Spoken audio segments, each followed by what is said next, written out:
What's up, y'all? Kofi Kingston here, and I would love to have a drink with Wrestling on the Rocks, depending on what that drink is, preferably non-alcoholic, you know? How's it going, Celtic Warrior Shane? Soda. I would love to have a drink with Wrestling on the Rocks. Maple syrup.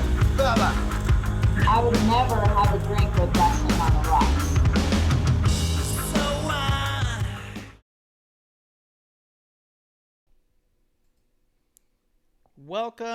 Welcome back to our first show. Welcome to Wrestling on the Rocks, where every show is our first show.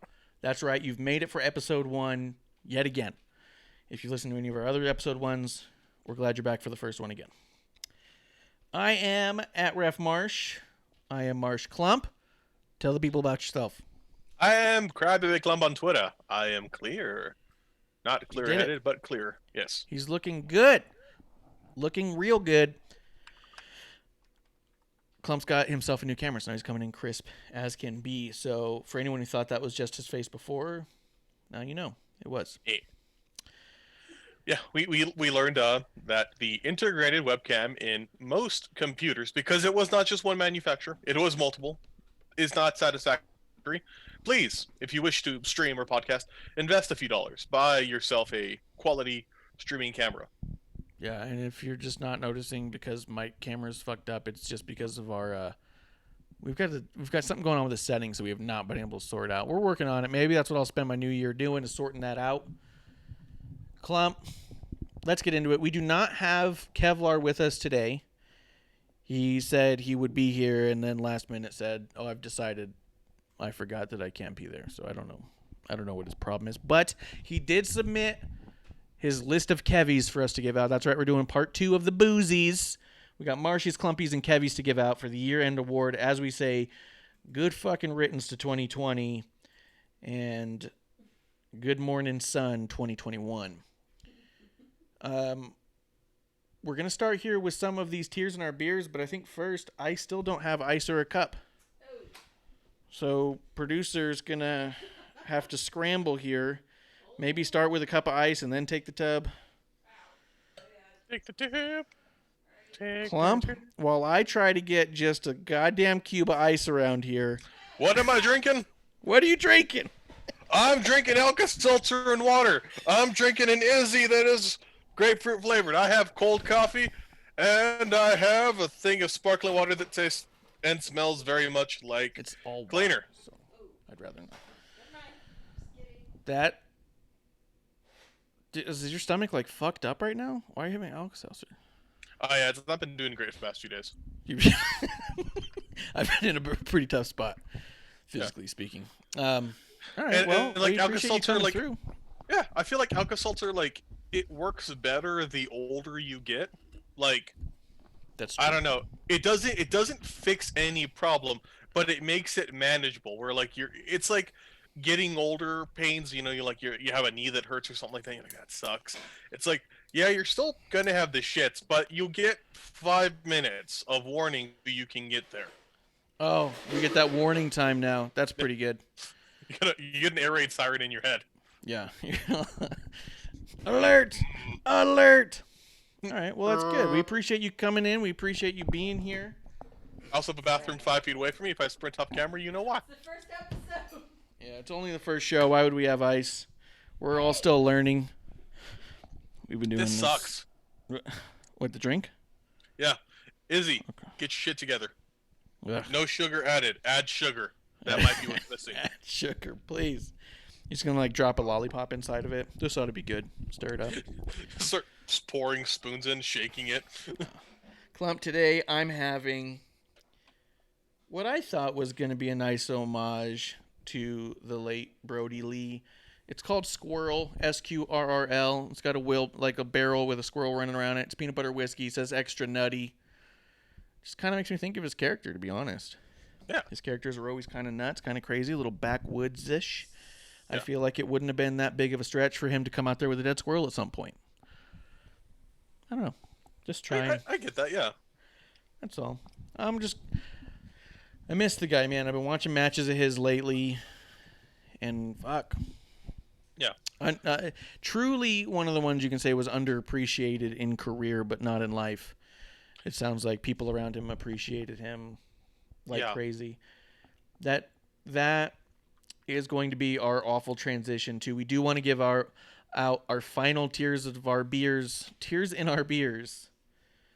of the 2020. Just a quick call out on some of these guys that we lost and how rough 2020 has been on wrestling fans, young and old. I mean, we lost Brody Lee, Pat Patterson, Kamala, Danny Hodge, Shad Gaspard, I apologize, Laparca, Bullet Bob, Rocky Johnson, Tracy Smothers, Animal, Howard Finkel, Tommy Lister, Zeus. Yeah. I mean, and I'm sure I'm missing somebody, and I apologize. I didn't, not meaning to. La I just feel like, Laparca, I said. Oh. Yeah, the original Laparca, the Hana Kimura? Hana, yeah, and was that this year? God, man. Yes. It Kevin was. Green. Kevin Green. You got Shad and Shad Gaspard, right? Yeah, that's the name I meant. I don't like that I'm saying, like, we got this one. I know, but That's as you reflect on it, you go, God, we lost so many this year. And I feel like every year you lose more than you think, but I did feel like this year, I felt like every show we were like toasting to somebody, and we, when me and Kev, I think Kev really is the one who coined it when he first thought, hey, we should do a tears in our beers. I was like, we talking about, it's like, it's kind of like a send off cheers to this person who'd passed away because it had happened. I don't remember which person it was. This was a while back. And I said, yeah, let's do it. And he goes, we'll just make that a thing. Whenever it happens, the one-offs that they are, we'll just do it. And then, God, it feels like it's just been part of the format. It's been so many this year. Neidhart was last year, right? Neidhart was last year. Man. Yeah, I thought Finkel was last year. And, like, I thought Rocky Johnson wasn't this year. Rocky Johnson was definitely this year, and Howard Finkel was too, because those were happening. I remember being at work, working in the new. I remember listening to the Busted Open podcast where they were talking. Tommy Dreamer was talking about the last time he saw Howard Finkel, and knowing where I was in my work and the surroundings around me, I knew that stuff didn't happen until COVID, because we had switched around a bunch of stuff. So when I saw that name too, I was like, seriously? No, I remember listening to that podcast, being like, yeah, it had to be. Yeah, out of all the ones we listed, the only one that we know had anything to do with COVID at all was, I believe, Kamala, right? Zeus, he was experiencing COVID symptoms. They haven't confirmed that he had it in an autopsy, but he was experiencing COVID symptoms. Yeah, I mean, also the shitty thing about COVID is it seems to share so many symptoms with so many other things that until you know, or until you know you don't know. But yeah, it's just been fucking a brutal year for every time at this point. It's all like, God, that person was everything. You know what I mean? Like, it's stopped feeling like, oh yeah, that old legend passed away. He's been a long time. It was like everybody, man. Awful, just awful year for that. I mean, it was a good year to be a fan, but it was an emotionally rough road and training year to be a fan, especially if you've been a fan for a long time. So one last tears in our beers, one last swig to goodbyes. We'll see you down the road, guys. Cheers. Sucks. Yeah. With that in mind, I mean, let's kind of get into it. We're gonna do the awards here in a second. We're just gonna mention it off the top of the show here. AEW last night did their tribute show to Brody Lee, and like we said on the last episode 1 on Tuesday, all we can ask as fans is that the people around him, the people who loved him, the people who worked with him, follow their hearts and do what they feel is going to be the best tribute possible that they can give. And I think that's exactly what they did. Like I said on the previous episode 1 as well, I don't think it's our place to critique in any way. Like, I don't want us to break it down segment by segment or say what was good or bad or any of those things. I think that's completely out of our place, out of our realm. Like I said before, we're observers in this, and we appreciate the sentiment that it was and the showing that they did. And just thank you guys for putting your whole heart into it. Yes. That's at the end of it. Yeah, exactly.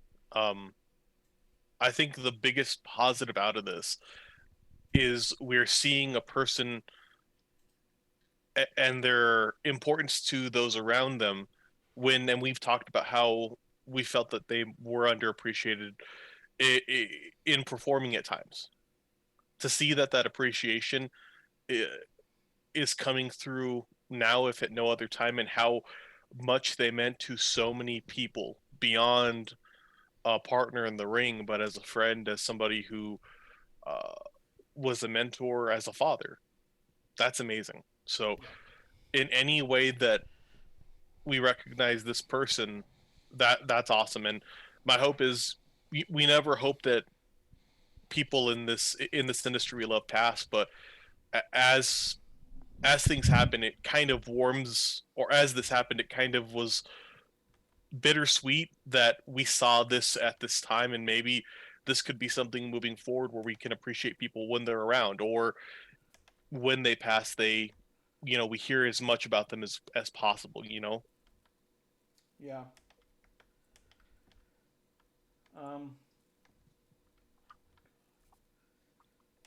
Anything else you wanted to say about it?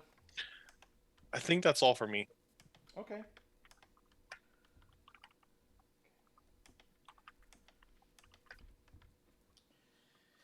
Well, Clump,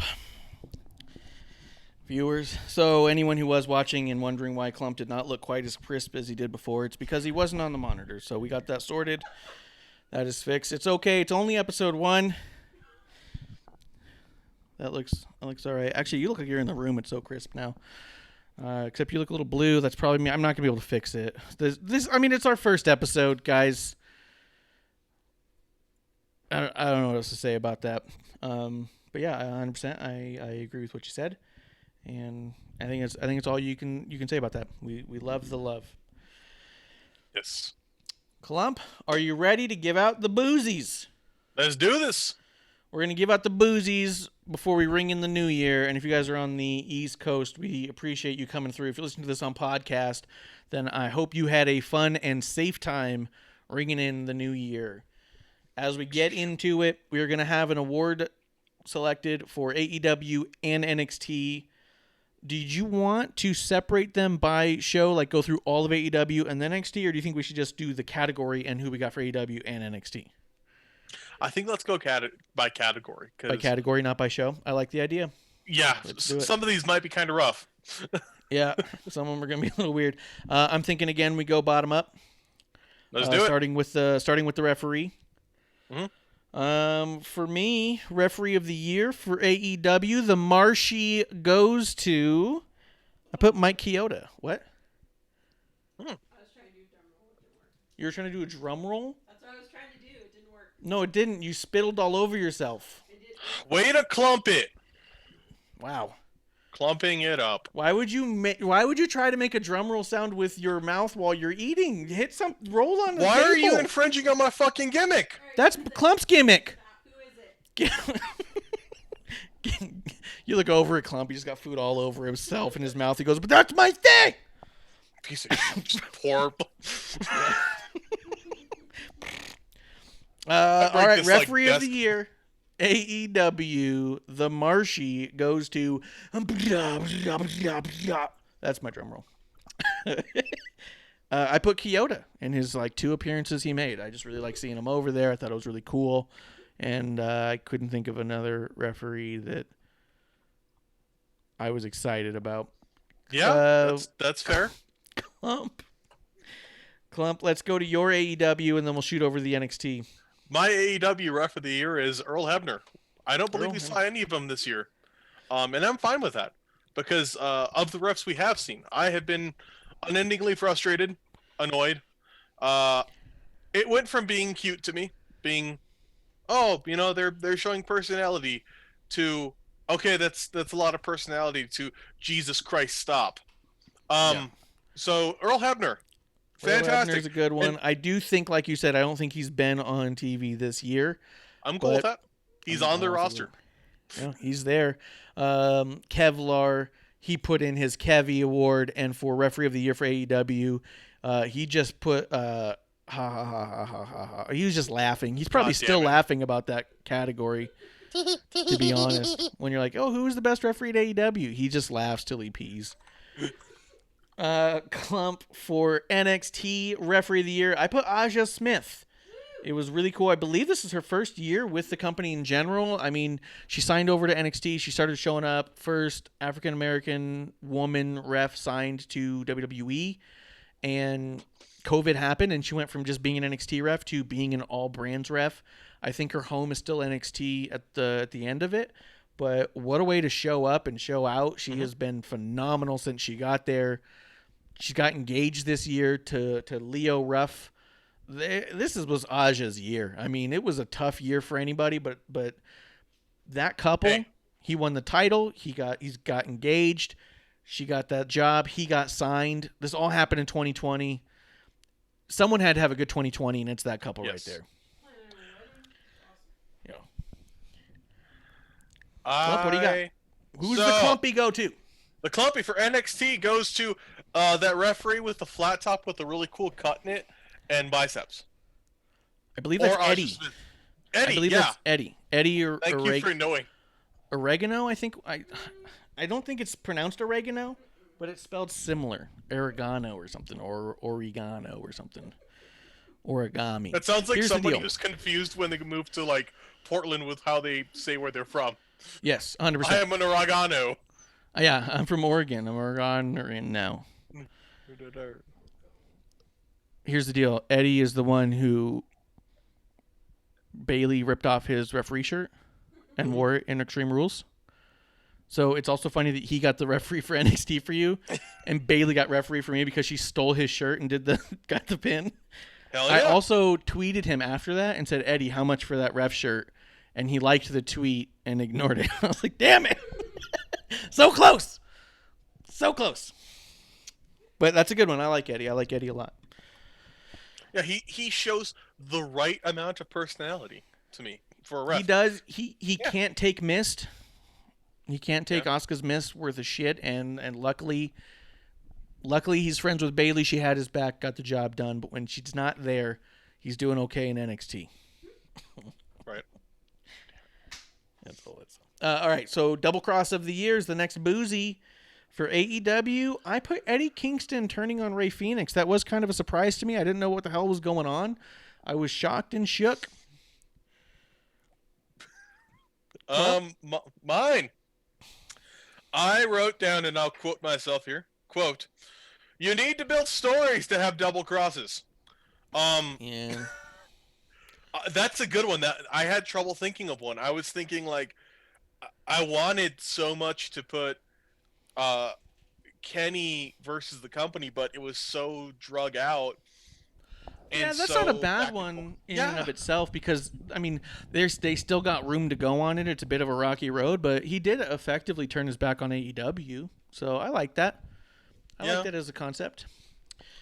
But I agree with you. It did seem a little hard to nail this one down. Even for Double Cross of the Year, Kevlar put Will Hobbs with a question mark because that's a tough one too. Like, did he really turn on anyone? He had like 2 matches and then he suddenly attacked a babyface. It felt a little weird. Like you said, not a lot of story behind it, so it was confusing, I think.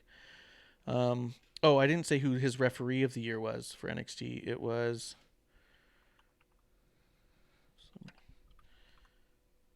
Oh, man, he didn't even put one, I don't think. No, I don't see one, so that's fine. But yeah, I agree. It was a little tough to pick that one, but I went with Kingston because I was the most confused. But I like your idea of Omega against AEW. I think it's fun. We'll see how it pans out, but it's fun. Yeah. Let's see. For NXT Double Cross of the Year. Oh, me and Kevlar had the same one. I put Pete Dunne when he turned on Undisputed Era. That was big. He made a huge return, and he went full-blown heel, then tried to murder Killian Dane with that car. Pat McAfee was like, a little aggressive. We'll talk about that later. So funny. Thud. But that also set off in motion a bunch of amazing Pete Dunne and O'Reilly and Pete Dunne and Roderick Strong. Like, I mean, yes. I'm happy with what that did. I thought about Tony turning heel, but it seemed kind of rather sudden. Sort of like you said, didn't build enough. So, Clump, who does your Clumpy go to? Double Cross of the Year, NXT. Double Cross of the Year for me, NXT Santos Escobar. right with Drake Maverick when Yeah. he was still masked, and I forget what he was named, but that because El it Phantasmo, real I believe. yeah, El Phantasmo, because it really took a sweet moment for Drake. It was just perfectly timed. It's not gone. I wish it did more, myself, but I like it. I think it was good. It was a good move for them, for sure. And I agree. I do feel like that had a lot of momentum coming out, and at this point, it does feel a little static, the Escobar stuff. We're not a lot happening with it. Even as we build into the next pay-per-view, the New Year's Evil, him and Grand Metalik is the match they're building towards. And, I mean, it's going to be good. There's no way those two guys are going to put on a bad match, but how excited can you be other than just knowing those two are good? Exactly. So. I agree with that. Like, it'll be... You guys can't do a bad match, but... Yeah, but you could have a bad build. So, I agree with that. Cool. Let's keep it going. Celebrity appearance of the year for AEW. I put Shaq. Hell yeah, because Shaq was out there. I even made a meme of him holding a pizza and icy hot. Shaq out there putting over his girl, Cargill. Tiny bottle of water. Yeah, the bottle of water. I like that they put him closest to the camera to make him look even bigger. It was so funny. They put Tony Schiavone. You could tell he was like 6 feet back and away from Shaq, so he looked like he was up to his knee. It was so good. I was laughing so hard at just that appearance alone. You're like, okay, we know Shaq's really big, but you also went out of your way to make him twice the size, and that is so fucking funny. You guys are monsters, but okay. Yeah, yeah, come on. And then Brandy threw water in his face, so it was something that was pretty talked about. We thought it was going to build into something. She got pregnant, so we'll see where it goes from there. Yeah, I'm curious. Actually, Kevlar had the same one for me, so we'll just get right into yours. What was yours? Mike Tyson. Tyson? Yeah. I forgot about Shaq. But I like Mike Tyson a lot, but I forgot about Shaq. Yeah, so one of the reasons I didn't pick Mike Tyson was because he fell asleep. My favorite. It's exactly what producer wanted him to win it. He's like, but he slept through the TNT title match. And I was like, I know. And then he had a hard time ripping his shirt with Jericho. And Jericho didn't look the least bit afraid of him. And you're all like, Jericho. Jericho's like, I rip shirts all the time. It's my gut. Yeah, I rip it from the bottom up. Yeah, I try and wear these things. I got one, I was in WCW. They rip automatically. I'm tough. They just rip. Let's see. For celebrity appearance for NXT, I ended up putting Todd Pettingale. Just because I couldn't think of very many celebrity appearances to begin with. And also Todd Pettingale showed up and he, I don't believe, signed with WWE to do anything. He's a former WWE talent, but he's a current New York DJ and has been the whole time. He never stopped being a DJ. WWE was always his side gig. So I thought that was grounds enough to slip him in as a celebrity talent. It was him or Sam Roberts, and I put over Sam Roberts enough on this show. I can give him an award. Good. I did Stu Bennett. All right. Because he's been in 4 movies and 1 television show. Only a few of those movies have been WWE pictures, but he has a proper IMDb page. Yeah, if you got IMDb, you're a celebrity now. Yeah. When I worked at a store in New York, you had to show your ID for us to give you back your item you dropped off for repairs. And I told the guy, I'm going to need you to have a photo ID. He goes, I didn't bring a photo ID with me. And I was like, well, you should always have a photo ID on you. And he goes, what are you going to do? Just not give me back your stuff? And I was like, until you provide an ID that's correct, you will not get back anything because I can't prove it's you. And he goes, dude, are you kidding? Are you out of mind? Just pull up IMDb. I was like, seriously? And he goes, yeah, just pull up IMDb. I pulled it up in front of him and said, you should not ask people to pull this up, man. Your name's not even listed in any of these credits. He played like Cop 2 in a movie. The picture is him escorting Bruce Willis as an extra in something else. And I was like, this is, not only is this not a form of ID, it's not an impressive IMDb. Yeah. So Go back and get your state ID. Come back down to earth and pick up your product when you get the chance. I bumped into Jeff Goldblum. The only difference between me and you is that somebody was recording you. Yeah. Yeah, exactly. If there was somebody filming that, credits, Eric Klump. Bumping into Jeff Goldblum in Tim's. Yep. Exactly. In unusually large Tims for his feet. No. My feet are unusually tiny. The Tims look normal. They can tell by the way they're flopping around. Those things Man flop around like sandals. Man with spaghetti feet. Yeah. Let's see. So Kevlar, he put celebrity appearance for the year for McAfee, or for NXT. He put, I guess, McAfee. No one else comes to mind. I also put Pat ? Yeah, I think that's funny too. I didn't give it to McAfee, and I think it's also funny because as we get towards another section, he lists a celebrity that showed up, and I was like, this is the one I thought might go to the celebrity. None of us picked it anyways, so we'll get to there when we get to there. I'll tell you when we get there. Clump, Trash Talker of the Year. This is the reason I didn't put celebrity down for Pat McAfee, because in NXT we're going to start it off, and then we'll go back to AEW and go back on track. Mm-hmm. I put Pat McAfee. His trash talk in NXT was fucking great. That dude walked me into buildings. The way he was talking shit to Adam Cole as they led up to that first match, when he kicked his head out, he's walking out and goes, "Real professional place you run here." Oh my God. Yeah, same. I for the same reason. Like, I can't. I mean, Adam Cole's. You're such a good trash talker. You made Adam Cole a face. Yes, you talk such good shit. We cheer Adam Cole now. Yeah, that's hard. Oh yeah. I'm just gonna throw this out there real quick. Amanda is in the chat. Amanda, cheers. Thank you for coming through. She says Happy New Year. She also says Meltzer sleeps through matches, but he's not winning a boozy tonight. And then says, and then laughing at Pat. Amanda, we didn't ask you to be on the show this week just because we thought it was the holiday. You might be celebrating. I don't like to ask people to do stuff on the holidays, so we apologize. But it is an award show, and we don't have any Mandy's. We have Kevies, Marshies, and Clumpies. Clumpies. Now, the thing about Clumpies is those come around more than once a year. Mm-hmm. What's that stool scale? That's where Clumpies are. Oh, that's a good point. Oh, Dork Chop just came in there. Happy New Year, Wrestle fam. Dork Chop, cheers. Thank you for coming through. Just taking a peek at our boozies as we give them out. Dork Chop should be winning a boozy just for being a goddamn hero. He's been subscribing for 8 months. And awesome guy, awesome channel. Check him out if you get the chance. Dork_Chop on Twitch. Really cool community he's built over there in his Discord and stuff. Clump. Let's see. For Trash Talker of the Year, Kevlar also had Pat McAfee.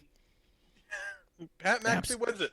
Yeah. Dork Chop did say he's the absent mod of the year. You're not actually, Dork Chop. You've been in as a mod active in the chat infinitely more than the other two mods we have. That are actual mods. They were ones when we started the channel. They asked to be mods because I'd never used Twitch. They said, I'm going to help you through both of them. Neither of them show up ever. Are they both one of people them? I know? Yes. One's Josh. Who's the other? We have a Carpenter and we have a King. God. Now, the King shows up from time to time. Mainly to giggle. Mainly to giggle and leave. Dorkchop is actually our most active mod, and he's here a third of the time. Yeah, Dorkchop's like, damn it, I lose again. That's right. You're not even absent enough to win the loserist. We should, if we get big enough, we should do an employee of the month and give it to him third after Josh and Carpenter to see if they show up for the ceremony. That's a good point. Just be like, hey, we got to do it, man. You got to be there. Although I guess Dorkchop could win most present mod of the year. So always that, always that. Also, one of our favorite drinking buddies. Clump, for Trash Talker, you also had McAfee, is that right? Yep, McAfee won it. And there's no fucking arguing. Yeah. Which I think also with AEW Trash Talk, I have a feeling we're all gonna have the same one on that one too.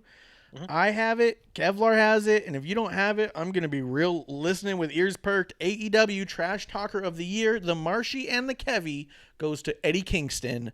Clump, who does that Clumpy go to? Goes to Kingston.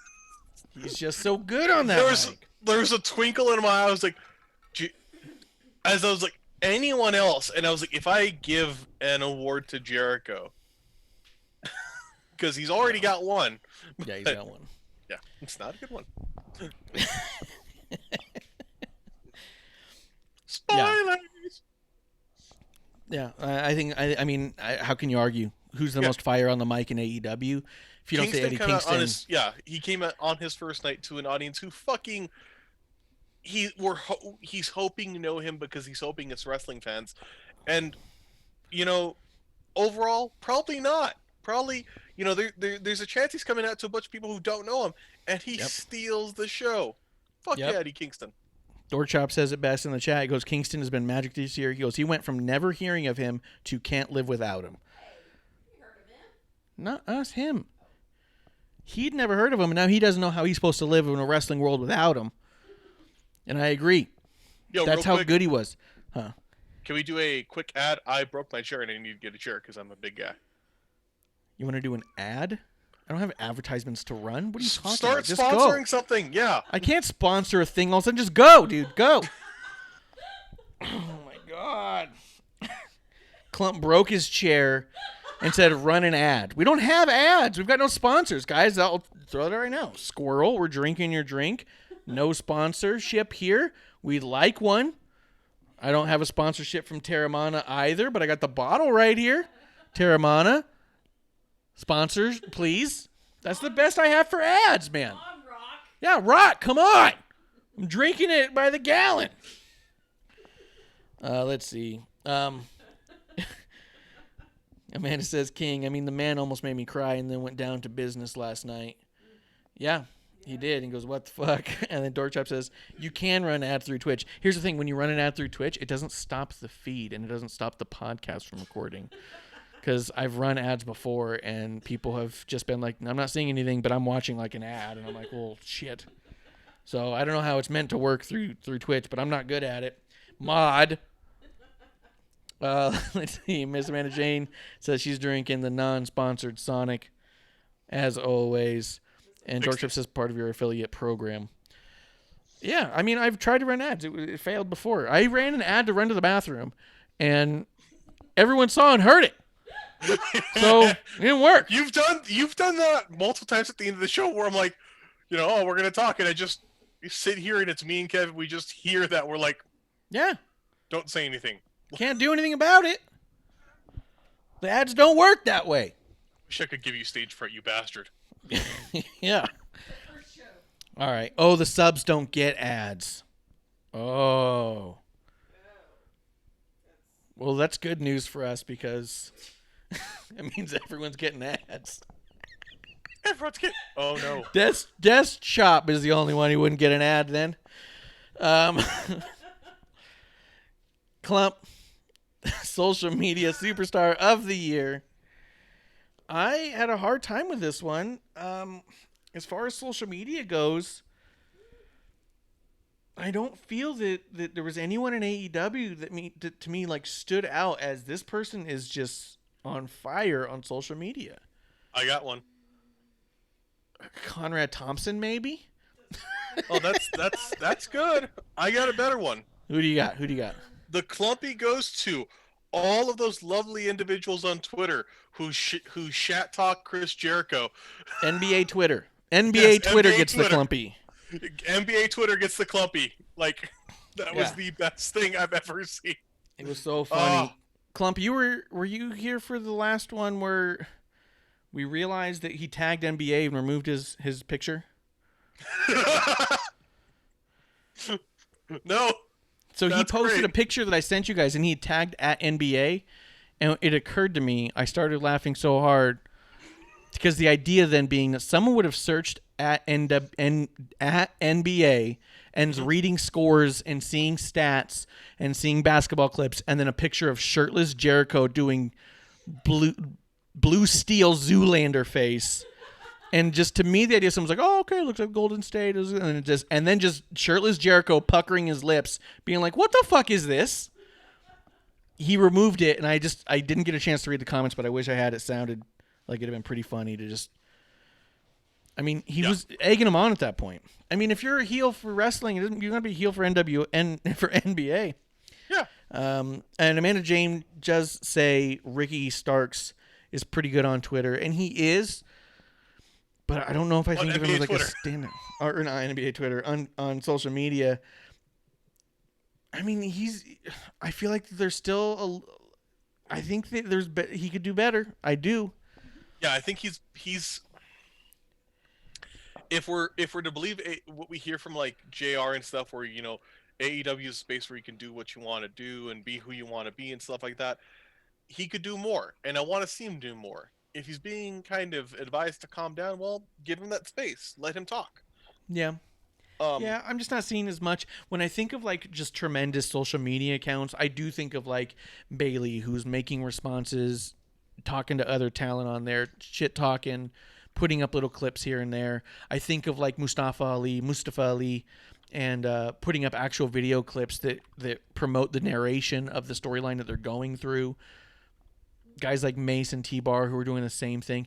People like Mia Yim, who had 2 separate accounts she was running entirely different than each other because she felt like as a personal person, Mia Yim, she could express differently than her character Reckoning and Retribution, and ran them separately. So I think of that too. When I think of Ricky, he's pretty kind of quiet on social media, to be honest. He'll make those videos and put them out, but it's been a while since we've seen one. And I feel like a lot of his stuff is like pictures of himself. And you're like, yeah, you're a presence, but it's not like, oh, if you guys aren't following this guy, then you're really missing out. And I can't think of anybody in AEW whose social media game is like can't miss. Yeah, I You know can what get that. Which is also kind of funny because they're such a social media company. They're all kind of on there. Let's see. Dork Chop says MJF because he just tells people to go fuck themselves, which is funny. But let's see. Amanda said he made some thirsty girl hate him with one tweet. Oh, I remember that. Talked some shit. She said something about sleeping with him. And he goes, "You'll be fine by yourself." Oh, and Amanda says that she thinks that AEW is actually pretty strict with their social media. Maybe they are, but maybe that's why I couldn't come up with a standout. You know what I mean? Mm-hmm. And I don't disagree with any of the comments that were even made there. They're all fine, and most of them will interact with their fans to a degree. But I don't know that too many of them feel like, I don't know that any of them feels like if I stopped seeing their tweets regularly, I would wonder what's going on, you know? Yeah. Janela. Is Janela's Twitter game slamming? I'm going to check it out. I'll check it out. That's fucked up. Amanda says, Janela. I always forget Janela, and says Dork Chop says, so does AEW. That's fucked up, man. Come on, man. You're our shill, man. Come on. It's hard to be the shill for it. You kind of get ruined. You did it to me. You're the AEW advocate. I'm done with being this. I want. Yeah, I'm not doing this. I appreciate the opportunity, sir. I respectfully decline the position. But he's probably a great one. But on the flip side, as awful as it may sound, I don't think there's a standout in NXT either on social media. I had a hard time thinking of anybody for NXT as well. Gargano's is kind of funny. Bronson Reed's is really interactive, but it's mostly videos of him lifting weights, and he'll retweet fan art from time to time. He's interacted with us a couple of times, and it's always nice, and I feel good. He feels like, friend of the show. I want to support him. Yeah. But do I feel like his social medias can't miss? He's friend of the show. Support him. Yeah. This is the time to do it. You got Bronson the fucking Reed, retweet. You get all of them. All of the awards for the year. Because you retweeted us. And see, y'all can too. We're looking at you, Roman Reigns and Triple H. Oh yeah. And Amanda said that NXT tried to get Thatcher to have a Twitter, and that lasted all of an hour and a half. Clump, did you have a social media clumpy for NXT? Bronson Reed. Good. Yeah. Bronson Reed. I don't have a problem with giving him a couple of awards on that. Like I said, he's interacted with us. It's always been nice. Yeah. He's more interactive than my ass is. That's true. That's true. Yeah, I don't I have a just- problem with any of these Twitters that we've mentioned. I'm not saying these people are awful at it. Saying that some of them could step it up a bit, I think. Let's I'm saying see. all of you are awful at this. Yeah. Torchop says, plug for Thunder Rosa's socials. Yeah. Thunder Rosa and Mission Pro Wrestling, they're all very interactive. They've been actually good to Dork Chop as well. So no qualms with that either. None at all. Although when I met Thunder Rosa, I had mentioned how she just started following the show. And she goes, my husband does all of the social media. I don't know any of that. And I was like, ooh, well, it was pretty cool. And I even retweeted a fan art. She goes, I'm sure it was nice. Again, I don't see any of the social media. And I was like, Bronson Reed, Bronson Reed congratulations wins on your again. award. However, during these COVID times, I do know for a fact Thunder Rosa has been a lot more involved in her own social medias and her company and the emails they're in. So we love Thunder Rosa, a friend of the show, even when she didn't know it.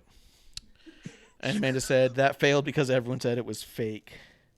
Oh, the Thatcher AEW. Yeah, probably. Yeah, because Thatcher's like, of course they don't believe it.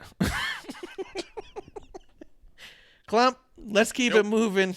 Let's do this. Let's not trash social media all day long. I will say this, though. Social media is fake. None of it's real. It's not real life. So I feel like if we're going to trash anything, that's the world to trash on because fuck all of those social medias. My favorite one's Instagram because I can just scroll through, look at pictures, and not read a goddamn word. Like, I just But- look at people posting watches. Yes. Baron Corbin. Baron Corbin's got some dope watches. He just put together. He was working with a company on some awesome raffle that gives out like thousands of dollars worth of bourbon, and I was like, "Fuck!" Raffle tickets were $100, and I was like, but if I don't get the booze, There's like 10 bottles of like Yeah. world-renowned whiskeys. And Yeah. some bourbons, I think. each bottle is easily $100 on its own. So then that got us into that argument. Well, if we don't buy raffle tickets, should we buy $100 bottle of bourbon? Well, Because then we win. and at the end of it all, and why I support it is he gets a new Panerai. Oh yeah, let him have it. Which it make the dude's got good taste. He's a big motherfucker, so he wears a watch that is a big watch, and it works for him. It's not like when you see like somebody who's 5'5" with this giant hulking watch that like hangs yeah. at their arm. He's 6'7", so he wears a big watch, and you know what? I can appreciate that. Baron Corbin, you doing Yeah, good, he's a big buddy. dude. Yeah. He's a big dude. He's definitely goals. Yeah, for his birthday this year, I put on a fedora, had a cigar, and an old we had a really nice bottle of rum, and I had a glass of that, and took a picture and tweeted it at him, and he fucking ignored me. But still, it was happy to do. I was happy to do. In spirit, he responded. In spirit. Corbin. He's liked some of my tweets in the past. Didn't ignore my burn for Renee. He did not. Yeah, he leaned in. So Baron Corbin actually, producer for some reason decided she was just gonna have it out with Renee for a couple of weeks and talk mad shit about Renee burning some food and stuff. And I was like, oh my god, Baron. How do you burn food when you come out with a cookbook? I'm sorry. She had a cookbook and stuff. And then so Baron was like sending GIFs as responses to producers' tweets. And then at some point, I called him out. I said, hey, Corbin, can you help Renee, please? yeah, and he like liked it and put a GIF idiot sandwich as a response, and then producer doubled down and did it again, and then Renee was like retweeting. She's like, "Hey, I'm trying my best." I'm a human being. Yeah, please. And Corbin liked it but didn't post anything, just like quietly like, "Oh, I see it." Yes, my pretties. Yes. Dork chop, you just say GIF. Yeah, Dork Chop. I said GIF because I'm from the era that created them. GIF, you know what we mean. I know what I mean too. It's only Dork because Chop's of- not old enough to remember installing a 28.8K modem because there was nothing that could ever hit that bandwidth. I was live when GIFs first happened. That's true. And the creator of the GIF said it was called GIF at the time. He's not a fucking linguist. I'm an old man. And I can name shit when I want to name it. This got out of hand, man. This got out of hand. I think I'm breaking my chair again. Wrestling on. Give me what I want. Give me what I want. Give. Dark Chop, bitch. When I came up, it took 3 days to download a 200 megapixel image. Yeah, and it was that one that everyone downloaded of Sunny. The one that made her AOL's most downloaded woman. I still have those discs. Oh They God. don't even work. They're jazz discs. Remember those zip drives? I have some of those. All right, guys. Sorry, This is good, man. Squirrel is good whiskey. Jeez. Let's keep it going. Let's keep it going. And I'm really happy Dork Chop and Amanda are hanging out. Clump, musical performance of the year, AEW. That stupid fucking musical thing. Yeah, you can give it to that one. Yeah. And if you don't know, just know they did a god awful fucking La La Land, but terrible musical thing. Do you think? I wonder if. So MJF at this point is carrying around a plaque of winning the best performance of the year from New York Times. And I wonder if he's honestly considered the actual article, because the nicest comment it made was MJF did not embarrass himself. There was never once in the article that said the word good or great or fantastic or tremendous. All it said was MJF did not embarrass himself in an otherwise pointless and confusing skit with people who did embarrass themselves. It was kind of the tone of the whole thing. So I'm like, it's kind of weird he's carrying it around, but I wonder if that's part of the joke. I think it's part of the joke. I think in a time where maybe they had more live events and touring, what would happen is you'd have, rather rapidly, he's doing that and somebody says, have you read the fucking article, Yeah. And that'd be awesome. Like, I think this is a space where they're building things too slowly, Well, I don't know. I mean, that could play out. He's only carried it a little bit. Dork Chop just say it's called Dinner Debonair, and it was wonderful. I know he liked it. He likes that goofy shit. That's kind of his deal. And Amanda said, I'd rather hear Guevara sing Jericho's theme. For musical performance of the year for AEW, Kevy gave the Kevy to NA. Does not apply. That's funny. I put the Acclaimed. I actually liked their rap when they came out and talked all that mad shit to Young Bucks. I thought it ran a little long. I'd have probably had a little bit less of it. I thought they were doing a good job. That's why I gave it to them. I got you. I really don't like the Acclaimed. And part of it, I appreciate what's trying to be done there. I love hip hop.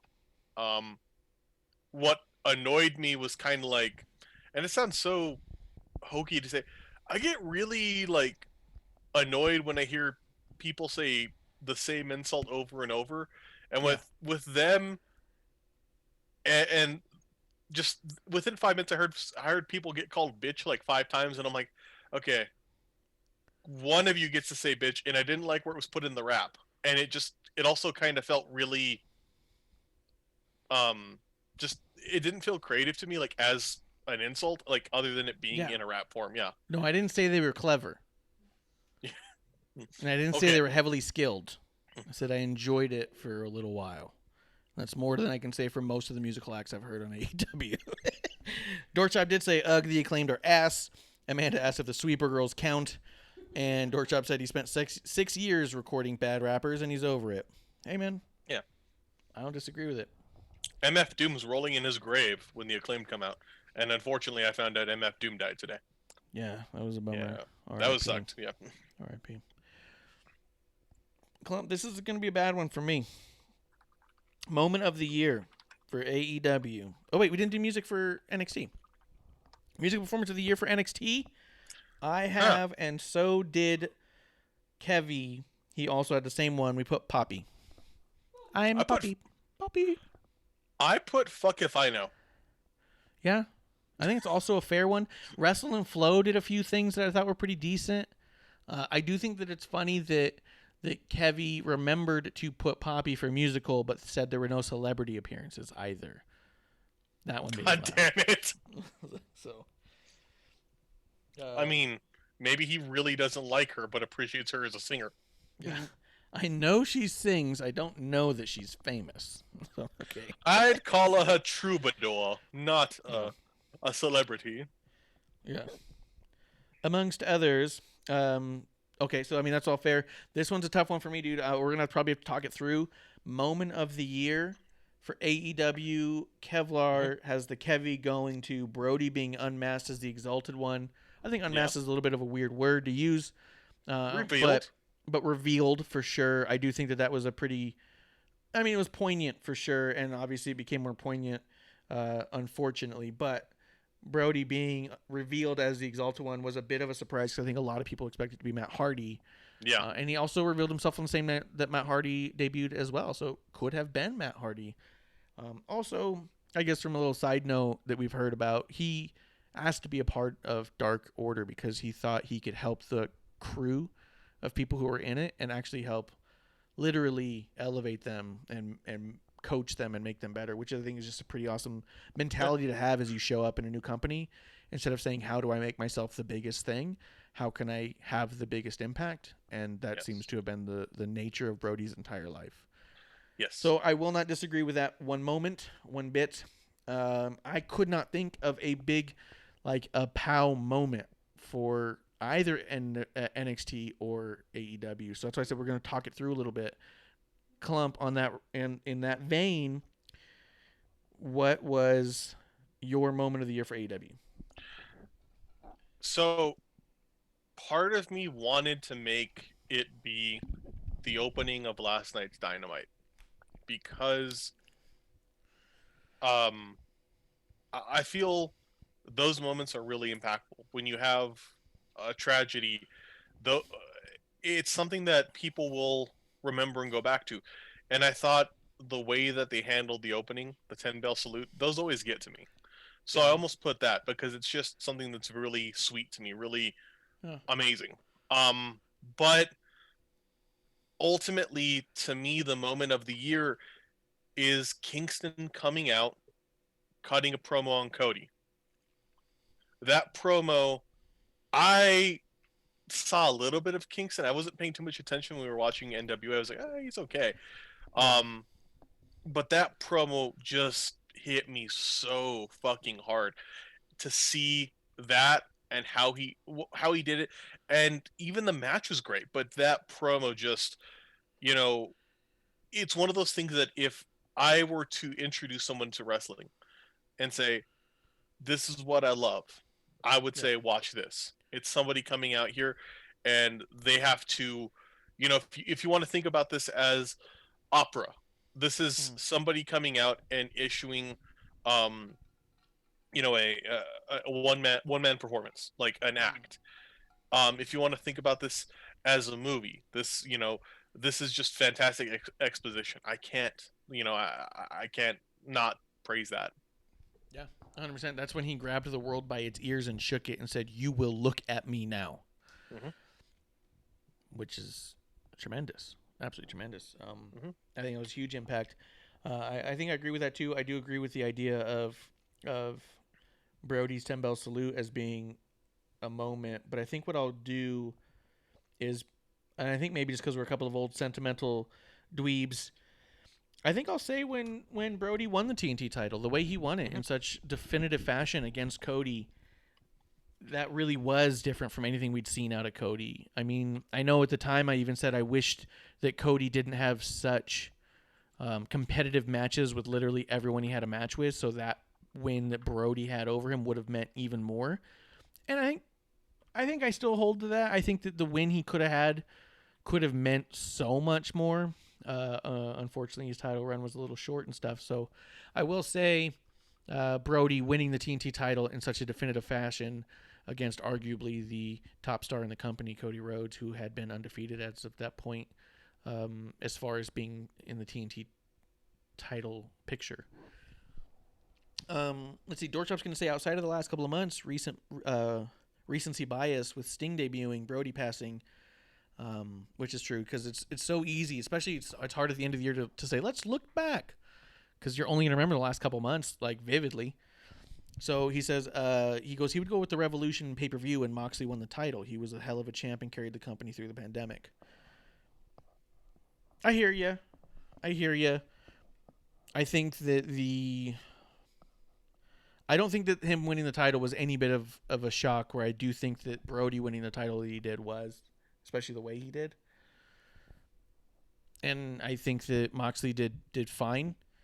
I don't know that I feel like that it would have been different with a different champ necessarily. But Yeah. I hear you, and I don't disagree with you in generally speaking. I don't disagree, and I wouldn't say it's not valid. I think it's a valid argument for sure. I think my heart, because of recency and being an old man, I think I'm going to go with Brody's TNT title win. But I appreciate that comment. I like the idea of it. Let's see, moment of the year, Brody. Okay, so we got to go to NXT moment of the year. We've got Kevlar giving the Kevy to Finn's broken jaw during a time in which Drew McIntyre had a fake broken jaw. So the comparisons were running rampant. Mm-hmm. Oh, man. Real quick in the chat before we hit that, Amanda says, also I'd say Ricky versus Cody for the TNT title and getting signed on spot. No one else has. It really went to the back to them identifying new talent. Yeah. And then Dorkstrap says, psych, it was Orange Cassidy, Duncan, Jericho, Mimosa. So funny. Oh, God. Jericho threw himself in there, too. I wish they'd done like a scoop slam or something. But. Yeah. Like a proper, I'm going to put you in this. Like, okay, cool. I'd be okay with that. But it was, like a like real force. Yeah. Mm-hmm. Fucking Jericho. Just, goddamn it. Why you got to be this? Clump, what was your NXT moment of the year? NXT moment of the year, Keith Lee beating Adam Cole, winning not just retaining the North American title, but winning the NXT World title. That was my moment of the year. Yeah. The first double champ in NXT, which also 2020 was the year of double champs, man. Everyone had 2 belts. I did at one point, but that was more of a weight thing. Yeah, you had to like daisy chain them together. Yeah. Man, I still don't think I have a solid moment of the year for NXT. I'm trying to think. I mean, I think that Keith Lee is probably the best one. Mm-hmm. Yeah. Just when I think about it, just being honest, I don't feel like NXT had a standout moment that was like, holy shit, everyone see this. I do remember thinking some of the matches, especially O'Reilly Balor, where he broke his jaw. I do remember telling people, you got to watch that match. Yeah. We'll get to there. Yeah. There was matches where it was like, hey, people got to watch this match. But I don't remember about a moment just being like, oh my God, I can't believe it. Oh, Pat McAfee, maybe. Some McAfee stuff, yeah. And when McAfee kicked Adam Cole in the face and he just sunk down dead, I probably watched that 1,000 times. Maybe I'll go with that. McAfee punting Adam Cole's face clean off. That's what I'll do. McAfee for the brand. murdering. Yeah. All right, let's keep it rolling. Clump, how you feeling? I'm doing good. Keep doing this. Let's do it. Dork Job says McAfee is NXT. Fuck yeah, he is. The way they had AEW's Jericho shirts, they gotta have McAfee's NXT shirts. Let's see, male superstar of the year for AEW. I put Cody. He was the one constant, always coming off like a big star. I was really going back and forth with Moxley because I feel like that Moxley's promos really got to a different level when he was allowed to start video packaging all of them. Yes. I went Moxley because of his promo work, and he never had a bad match. I wanted to see him do more matches. Yeah. But that's more. I wanted to see more matches in AEW that weren't schmoz endings. Yeah. Yeah. And that's the other weird thing about AEW is for a company that prides itself off of never doing DQ finishes. They also have a DQ finish. Yeah, they always have a shitload of schmoz finishes that they just don't call the DQ. They always have a ton of things happen where they just don't call the DQ. So it's like, we'll do the DQ stuff, but we just won't call it. Like, what? I'm just a little confused. Maybe that's why the refs are so confused all the time. Like, so you want to be DQ'd? No. I'm just gonna do the thing that would get me DQ'd. Yeah. Yeah. So, but you wouldn't DQ me. But you broke the rule, though. Yeah, but that's not the finish of the match because we're gonna do a clean finish. What? Wrestling hurt brain. Mm-hmm. So the Kevy goes to Male Superstar of the Year. He put Hangman Page. And I wanted to read that out because Dork Chop in chat said Hangman Page and Moxley for him. Most of the best Hangman story stuff was on TV, was off TV, and on Being the Elite, though, sadly. But he has been excellent this year. I actually was expecting a much bigger year for Hangman. I think the reason I didn't pick him was because I was disappointed that it seemed so YouTube. And I really wanted him to be the face of this company by this point. I understand with COVID, there's a ton of stuff that's going to get in the way of all of that. I went with Cody because of the way he kind of always seemed to be presented as the biggest star of AEW, really. And I'm glad part of the reason also was I was hoping that you or Kev would pick Moxley because I also think Moxley is super deserving of this award in the same vein. And Dorkster says 2021 is the year of the Hangman, and that's exactly what I'm hoping for. I'm hoping next Boozies, when we get all Hangman's the way next all over year this. to episode 1 of the Boozies, that it'll be Hangman Page. All of us, yeah. Just like Clumpy just said. All over this. All over. Sploosh, Let's sploosh, see. Male Superstar of the Year for NXT. I put Balor, man. I don't know how I wasn't supposed to pick Balor just because everything he does on TV, I'm like, shh, Balor's on TV again. And I'm like listening. I'm at the edge of my seat. I'm turning the volume all the way up and still like putting my head by the speaker. I want to hear everything. He's can't miss. Yeah, it's going to be so good. Kevlar gave his Kevy of Male Superstar of the Year in NXT to Damian Priest. It's hard to argue too. He got that North American title. He's had a tremendous showing. He had a really great story with Leon Ruff for a little while there. He's really stepped up this year. I know Amanda is going to be pretty upset by that, but Clump, Male Superstar of the Year, NXT. Who does the Clumpy go to? Male superstar for NXT, Cameron Grimes. To the moon. Hated him so long. Now I love him. Yeah, yeah. Yes. Also, BRB. Son of a bitch. Run. To the moon. All right. Amanda says that Cameron Grimes grows on you. Yeah, I would agree, actually. When Cameron first showed up, I was pretty grossed out. I said, I don't like this one bit. This isn't making me happy at all. And then as he was just stomping through motherfuckers left and right, I was like, that's a hell of a move, but I don't like this one bit. By the end of the year, I'm all like, Cameron Grimes is the dude. This guy is the guy to watch, and I need more grimy t-shirts. It's true. It's true. Let's see. So let's move. I guess we're going to have to move on. Clump did run away, so we're going to try and buy some time one way or another. I don't have an ad to run, but I am supporting Terramana Tequila by The Rock. We're looking for a sponsorship or a cease and desist. Anybody who knows The Rock, you can get me one of those. I only accept cease and desist signed by The Rock. That is one of our things here. It's one of our policies. I'm also currently drinking Squirrel peanut butter whiskey in honor of Luke Harper. Brody Lee reminded me of him when I looked at it, just this wild little weird squirrel. And it saying, let's get nutty, just seemed, I don't know, seemed fitting in some weird way. So I'm going to go ahead and move forward then, because I'm out of time. Female Superstar of the Year. This was a bit of a difficult one, just because there's so many good women in NXT right now. And because the AEW women's roster is so eclectic, whether or not you're going to say the roster in AEW, it could be stronger or could be better booked or we could see more matches of, that's all arguable to me semantics in the category, because at the end of the day, who was the best one in the pot anyways? And it's a very wide range of women in AEW, so it was pretty tough for me to pick.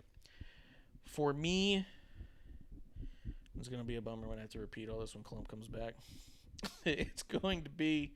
Well, who would you put? Let's just put the producer on the spot. NXT Woman of the Year.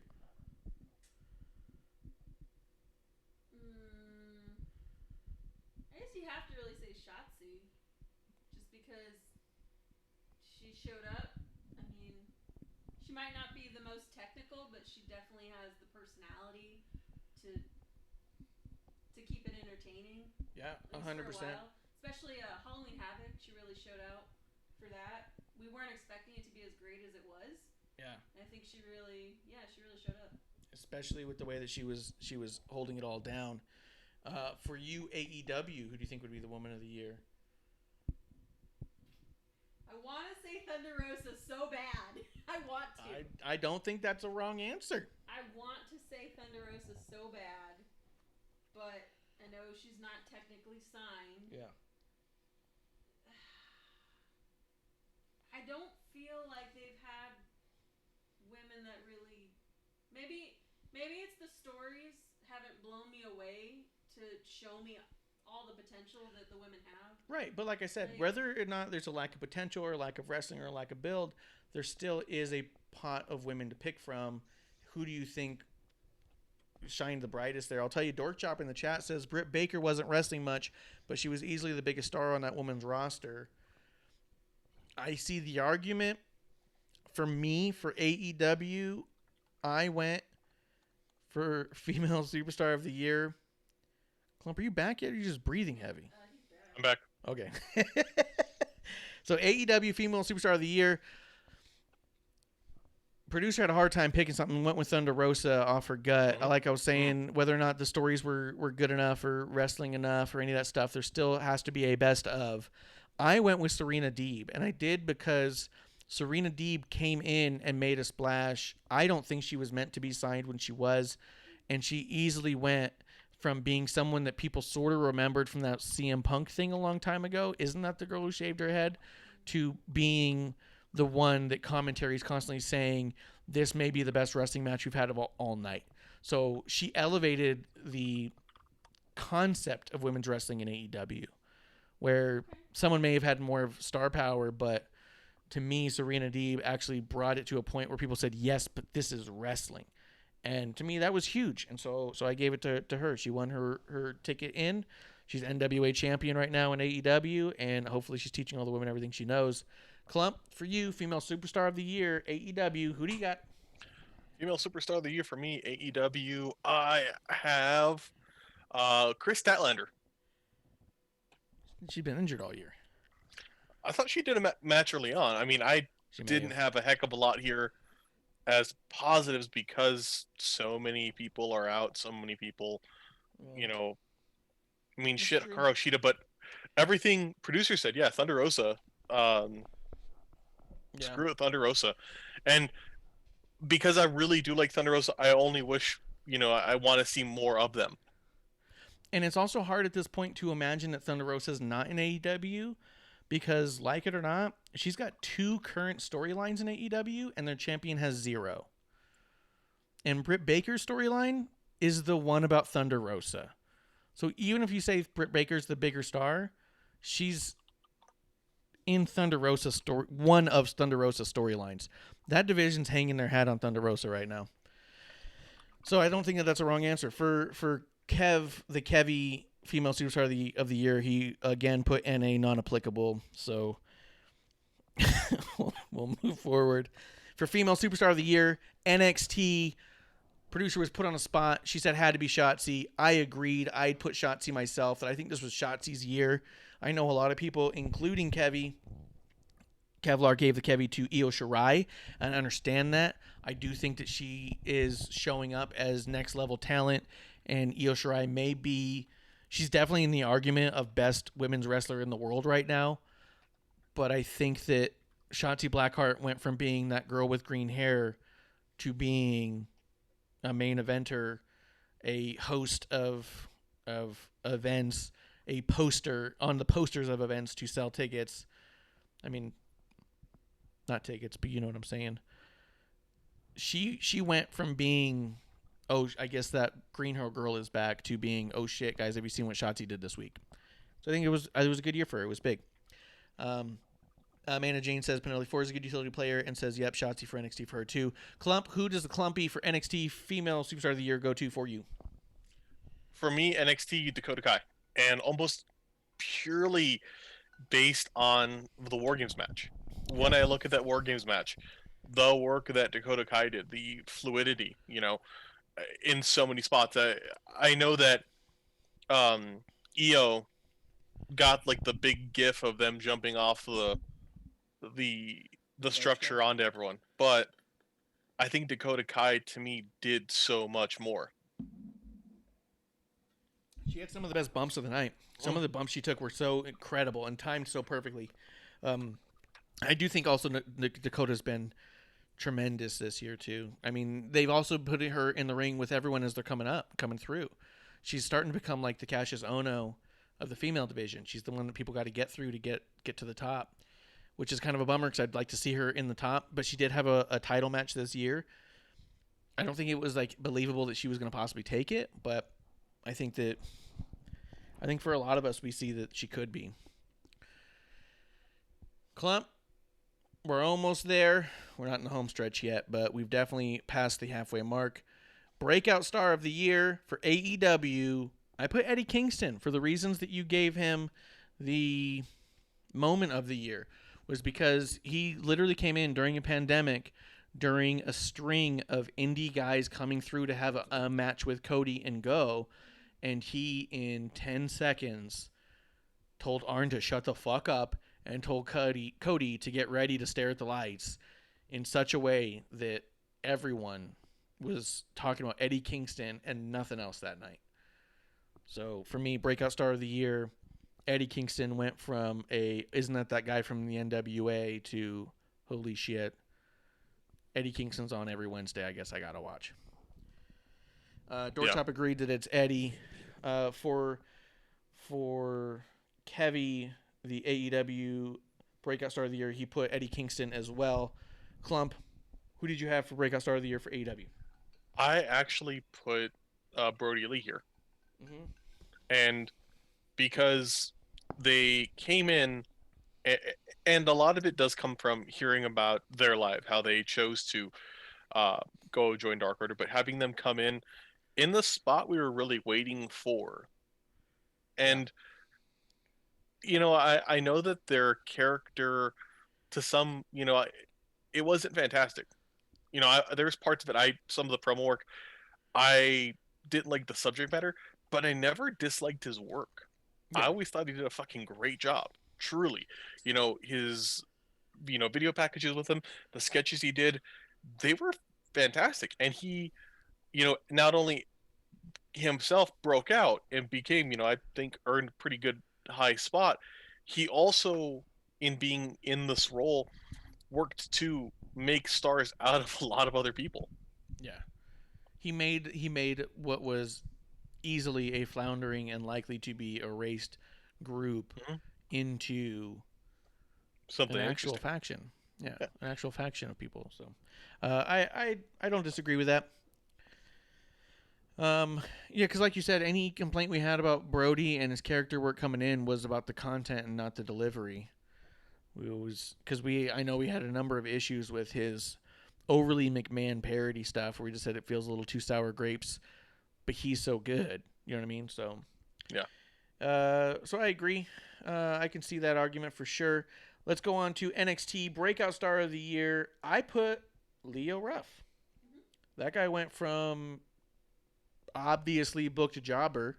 This is a conversation people had when he got booked after we'd seen him a few times, to being North American champion, to having a tremendous match with Gargano last night, trying to win it back. You know what I mean? Like, hell yeah. That dude's in the title picture. And before who was he? Clump for NXT Breakout Star of the Year. Kevlar gave his Kevy to Bronson Reed. Who did you give yours to? Breakout star for me, Bronson Reed.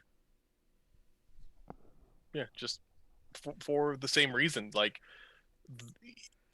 he just kind of came barreling in as like, God damn, you're fantastic. So yeah, Bronson Reed. I hear you. I think Bronson Reed's year is next year. to be honest, because hope I feel so. like he showed up this year and did stuff that was like, oh, that's good, but he didn't really elevate. He's still kind of in the same place he was when we started this year. You know what I mean? He never ended up with any kind of title shots. He was in a number of matches. He won matches against people we hadn't heard of.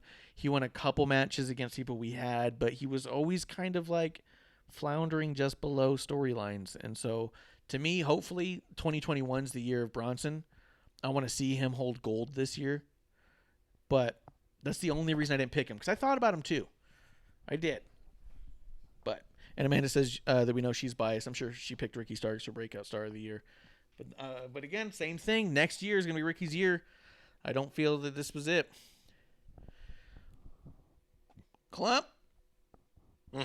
Ring Gear of the Year for AEW. This was a tough one because I feel like AEW and NXT, I feel like none of them are that extravagant with their gear. Some of them get nice gear. Some of them get relatively plain gear. So I feel like both sides of it was a little difficult for me. So for me, AEW, I picked Dustin Rhodes because he did make the change from red and black to blue and black with some silver and then a little red in there. And I do like that he's changing it up still. Yeah. I mean, I know that Kev gave his Kevy to Luchasaurus. And I can see that too. He's got some pretty nice gear. But I felt like it was a hard one. Clump, who'd you get?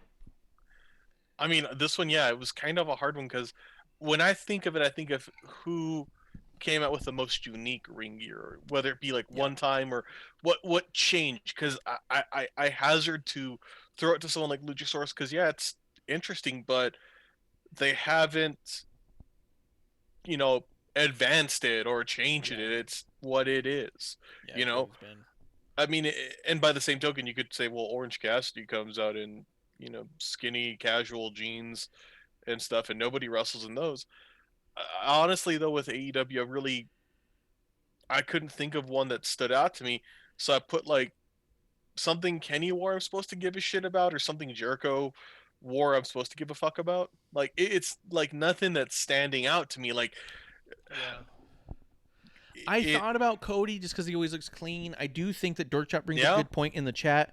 Hangman's new pants. I do think that he did Hangman Page did change his gear up from having the tights to the pants and made it a little more cowboy-like. And I did really like them. And they had kind of those little cowboy frills on the side. I actually really preferred his new gear. So I think that's an absolutely fair point that Dorkchop makes there. Hangman did change up his gear and it looks good. So, but again, I agree. I don't feel like there was anybody who was like, oh man, Eddie Kingston tried a bunch of different gears, but there was that green and silver one where I was like, whoa, maybe looking not. like Shorty G out there. Yeah, it was a little too flashy for him, and then he settled it down a little bit. Like I still feel like also with AEW, I know that we harp on people for giving too many free passes. I do feel like it is still a very young company. A lot of this talent's never been on TV.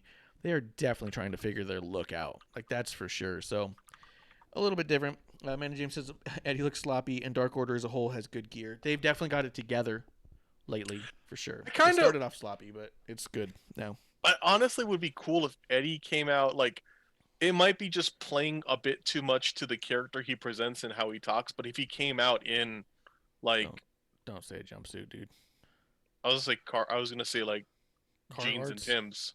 Yeah, like Carhartts. Jeans and Tim's, Carhartts, some Dickie shorts. Like if he came out and because he kind of like he the character he throws out there. I'm like, I see you being a very scary bouncer outside of a club. Yeah. Like if he came out like in a Carhartt hoodie and like some sweats and boots, I'd be like, shit. Okay, cool. Like, go with that. I feel like the gear he has. And I'm not body shaming. I'm a big dude too, but it kind of looks sloppy on him because it's just like it looks way New York though. I'll be honest. Living in New York for a long time, he definitely would. He would have lived in my neighborhood. The way that he dresses and walks around out there when he's not in his ring gear in and of itself. Yeah, that dude was straight up Bushwick, Flatbush kind of area, maybe Bed-Stuy. That dude was like deep Brooklyn. So I can see that. I think it'd be cool if he came out just in it like the clothes he wears. Yeah. I think, but he does sometimes, and that's what it looks like to me. Dorkchop says Brody Lee's full-on Dark Order onesie was nice as fuck. Yeah, I think Brody Lee's gear was hit and miss. Sometimes it looked good, sometimes it was weird. It was always a little bit. There was a few things. I did like his coat thing. That was good. But again, I also think he was fleshing out that character still to a degree. I liked when he came out in the suits. He always looked sharp in a suit. But the ring gear itself, I felt like they were still trying to sort that out a little bit. Yeah. For ring gear of the year for NXT, I had a hard time with this one as well. I went with Candice LeRae. She's always got some sort of like Easter egg with her gear in a way that where Johnny puts all of his like up front and in your face. It's like this is Wolverine gear. She does stuff where it's like this is Sally gear, but it takes you a minute to figure that out. Yes. Yeah. You know what I mean? Yeah. So, I liked Kevlar's. He said Shotzi because of her tank and the Halloween Havoc going from outfit to outfit for Halloween Havoc. So I like that as well. But Clump, who did the Clumpy go to for ring gear of the year for NXT? I kind of similarly was like, well, Johnny, because it's so in your face, you have to like reference it. But okay. I didn't even think of Candice, and I like that because the Sally gear she wore was fucking tight. I don't know. I've always found Dexter Loomis's gear for his character works really well for me. Yeah. Like he's just okay. I'm gonna be scary and frightening. That works for scary and frightening. So I'll give it to him because, sure. The other one I had was like Damien Priest when his ring gear just looks a little bit too close to him being in S&M. Yeah. And Amanda said in the chat that she thought Candice is good, but she says Scarlett, and Scarlett does a pretty good job of looking in character. Even though her stuff changes and it's not all uniform, it still feels very real to that character in some weird way. So I could see that too. I agree with both you guys. Dorktrap says I really like Rhea Ripley's look, which I thought about bringing up as well. Didn't she also do a cool Vegeta gear for the set for a pay-per-view this year? She did. That pay-per-view was called WrestleMania, one of the more popular WWE ones, not NXT, so it doesn't count. I'm just kidding. I'm just joking.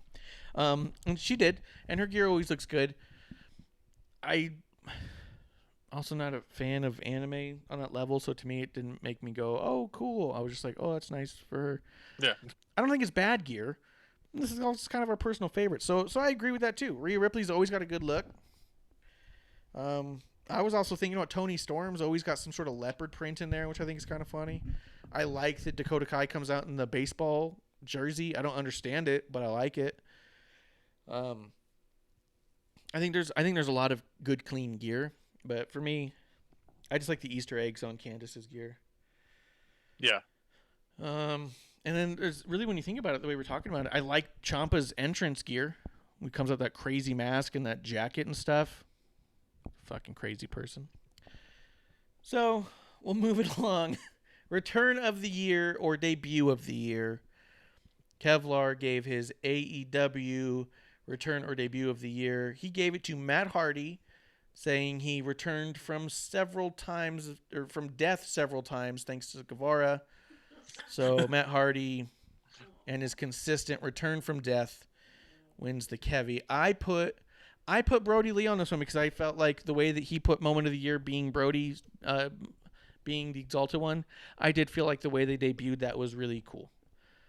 The way that they had him doing this promo and talking in a way, and his head was down, and you're just like, holy shit, are we really getting this? And then boom, we got it. They did the light and the whole thing, and it was like that was nice. That was well done. So I went for Brody. And again, we're old sentimental men around here and we're drinking, so maybe some of these picks we had just because we miss a dude. So if we didn't get the right debut or right return, I apologize. Clump, who was your return or debut of the year for AEW? Sting. It's Sting! A man called Sting! Man called Sting. That's my Shivani. But that was cool. That was a good moment. There's a lot of snow. But it's cool. Yeah. Soap. You mean soap. There's a lot of soap. It's clean. Soap. You know what's funny? On last night's show, they were showing his entrance, and then the camera just cuts to one of the other cameras, and it's just on the snow machine's nozzle. So you just see it all spraying out. We're like, why would you shoot that? Like, there's literally nothing else in the shot. It's just that. It's like they must have cut to the wrong camera. Like, Okay, so all right, fanboys that like to talk shit about Kevin Dunn. What are you talking about? Oh no, like whenever like you get when wrestling. people talk shit about Kevin Dunn, yeah, he doesn't Yeah. just shoot soap dispensers. But yeah, that one spot was just there, and like so Sting's coming. I was like, oh, here comes Sting, and I was like, they're just showing the soap nozzle. What the fuck was that? It was weird. We just started laughing. But Sting is an easy choice. It's a good choice. It's Dork Chop's choice as well. It's Sting. You can't not get hype, as he says, and it's agreeable. I agree with that. I don't understand the snow. I don't hate the snow, but I don't get it. I'm confused because it's constantly, and I can't wait for them to be back in arenas so it snows inside everywhere. I just think it'll be funny to me. But I think it'd be cool if you had like the first wrestling match in like when you have those like football games where it's like, oh, it's snowing now, and you're like, this is dangerous. Like, let's do that with wrestling. Yeah. Let's have 100%. a pay-per-view like in like Pittsburgh in like for Royal Rumble. Did you just fart? What gave you that idea? I fucking heard it, and I swear I heard producer go, oh. Yeah, she was upset. Dorkshire says, I wonder what they do in March. I can't wait for July, and it's Sting! And it's just snow everywhere. I can't wait. Stackhouse showed up. Stackhouse! Woo! Woo! He says, I love how every time I get to catch the show, the set gets better. That belt is fire. Yeah, dude. We got our own championship here. I drank myself to a championship. And you can too. I drank myself to a championship. Clump, it is cool to see Sting back. I do think we're going to get some Sting matches I'm nervous about. But you can't not like seeing a guy you love get a job and get to goof off and stuff. So it is cool. It's a good one to pick. For debut of the year or return of the year, NXT. Oh, Dorkchop says maybe just rain. That'd be funny. They just someone with a garden hose with their thumb on the end. Just Sting's paint immediately just smears right off. He's like, fuck! My eyes! Yeah, damn it! God, it stings! Oh, and he's down. Yeah, the water's hot. NXT return or debut of the year. I had a tough one with this one, and I'm starting to second guess if this was the right choice, but I went with Drake Maverick because let's not forget during the COVID era, that motherfucker got fired. He went to Twitter. He said, they're allowing me to have 3 more matches. He cried hard. All of us did watching him. And then every time he got in the ring, we're like, you can fucking do it, Rudy! You got it. Rudy, you can do it! Why does everyone call me Rudy? My name's You're Drake. not going to win. You just Yes. don't win.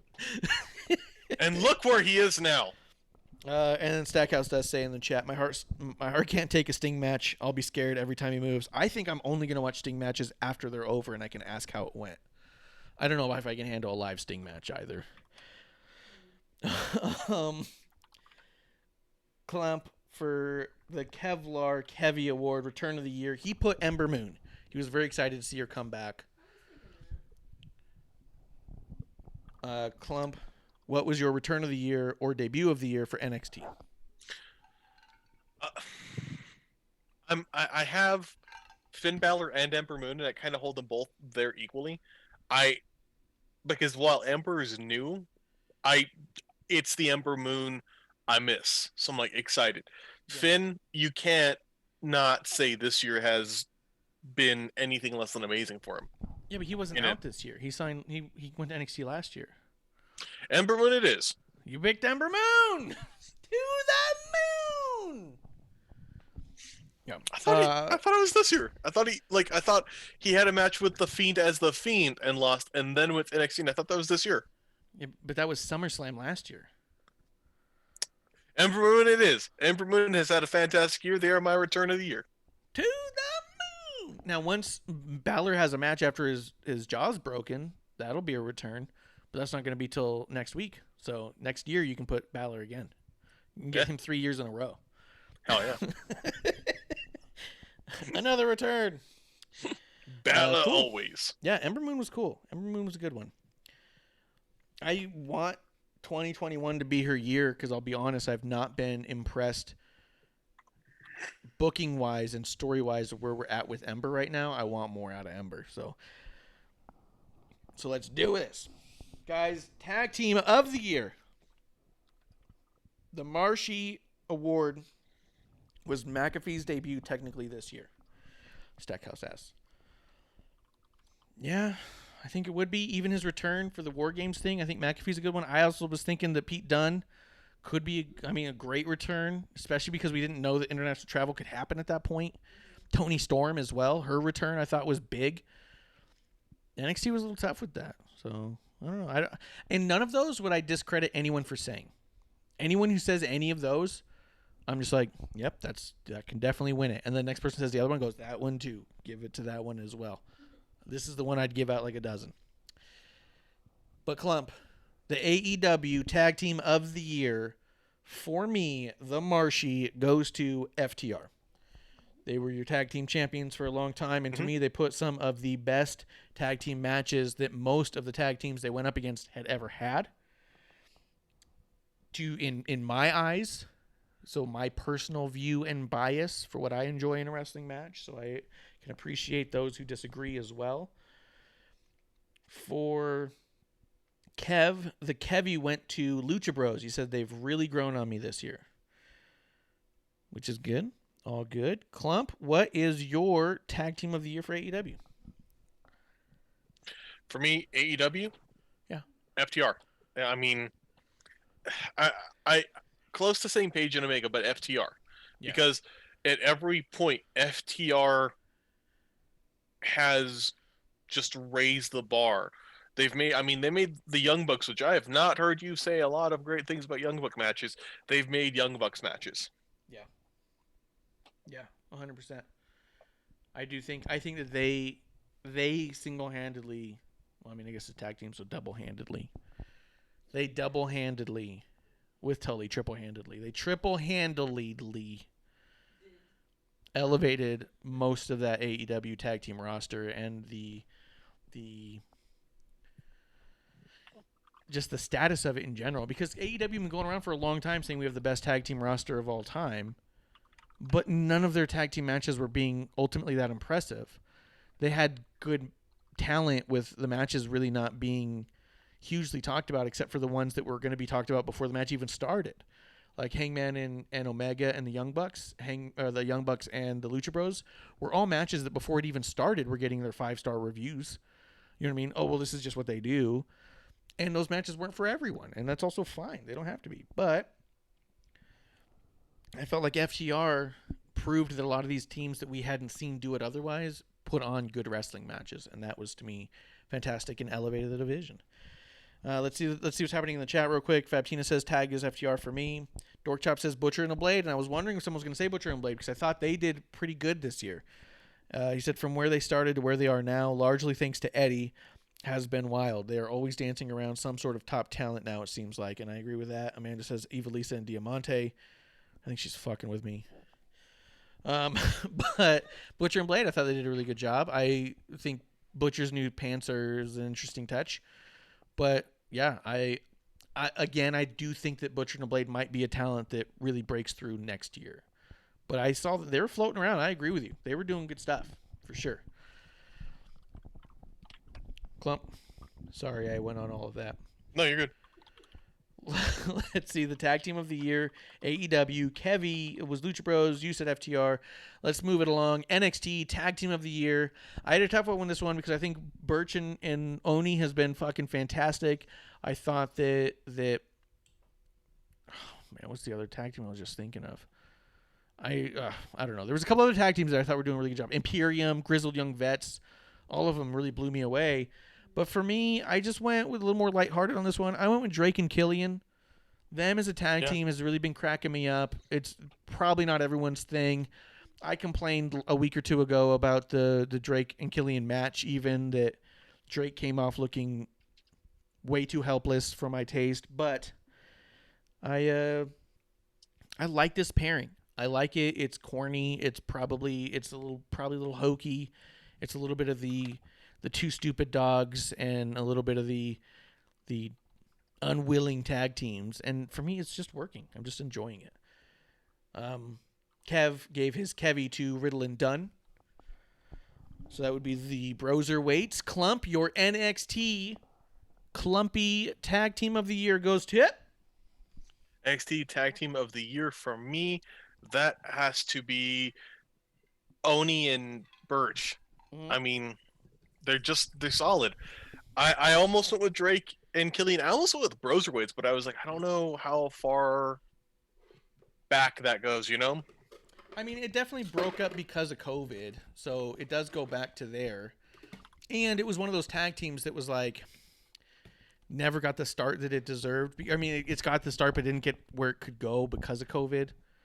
You know what I mean? Like, I felt like they were going to do more with it for longer, but then COVID hit, Matt Riddle gets called up, and Pete Dunne goes back to Europe, and it's like, well, this wasn't as big of a deal. So I hear you there for sure. I agree.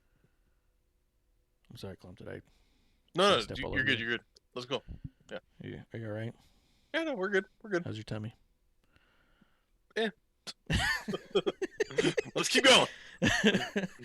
It's ticking. It's literally ticking. Rivalry of the Year, AEW. I do think, real quick, Oni and Birch, one of the things I do like about them, and like that you picked them, was that them getting McAfee and being elevated this way, they've always been a tag team that every time they came out, always put on great matches that we always talked really highly of, and just thought, I wish it clicked. McAfee made it click, so I love that you picked them. Yeah. Rivalry of the Year, AEW. I put Kingston and Moxley. I liked their back and forth, even when they were rubbing noses, the old little Eskimo kiss promo. Yeah. I liked how personal they were letting it get. Clump, who did you have for Rivalry of the Year, AEW? Rivalry of the Year for AEW for me, I put Jericho and MJF, even though it's like a frenemies thing, because the only other one that stood out to me was Sammy and Matt Hardy, and that just frustrates me. So no. That's true. So Jericho MJF, because I feel like it's going to become something. It's a different direction they're taking it, so it's unique. Yeah. Well, all right, I'll let you have it. Yeah. I mean, the rivalry can also go to tag team rivalries, just so you know. Kev did give his also to Kingston and Mox, so that's cool. For Rivalry of the Year, NXT, I put Balor and O'Reilly. This elevated O'Reilly to a main event status and really broke O'Reilly through from being the boring guy in Undisputed Era, just the fourth guy, not being the leader or the Roderick Strong tremendous wrestler or the handlebar mustache guy, just the fourth generic avatar guy in the group, to being a legit contender for main event status in matches that in even NXT won match of the year. For Kev, his was also Finn and O'Reilly. Clump, what did you have for Rivalry of the Year, NXT? For NXT, I had Balor and Adam Cole. Okay. Yeah. Do you want to talk about it for a second? Or? I thought it was a neat kind of build, because going into last year, just the connection, where's Finn's role in this with everyone, and then it leading to a fantastic match. And I also think it was great in that where it led to both of them going, it didn't extend. Yeah, it wasn't the longest rivalry, but it led to both of them just in an interesting spot. So I put Finn and Adam Cole, and honestly, it could also be Finn versus the Undisputed Era, because then it led to the next member of the Undisputed Era going up. Yeah, 100%. Yeah, Finn and the Undisputed Era on whole. Dorkchop did say in the chat that for AEW he had Young Bucks and Hangman and Omega. That was a fun thing there. And Stackhouse did say a few weeks ago when O'Reilly was making fun of Dunn's accent, he goes, I almost died laughing. Yeah, O'Reilly's really showed up on the mic too. He's been like, hey, don't discount me, motherfuckers. So, I love it, man. I love it. Let's keep it moving. We're in that home stretch. We got match of the year, and this is the reason or the thing that I think is going to surprise Clump the most, match of the year for AEW, I put FTR and Young Bucks. I feel like that match itself, to me, was what I always imagined AEW could be. You know what I mean? Here's two of what we are told are the best tag teams in the world putting on a tremendous story-filled match, which I hadn't seen from all participants personally at that point. This is AEW match of the year. You wanted to throw something out there, producer? Thunder Rosa Sensory Deep. Yeah, that was which one? All of them. The first one where it really shut everyone up as to what the women's division could be like. Yeah, that first match with Thunder Rosa and Serena Deeb was definitely a little map marking for sure. Dork Chop against Young Bucks versus Hangman and Omega at Revolution. But I think that just comes down to his style versus my style.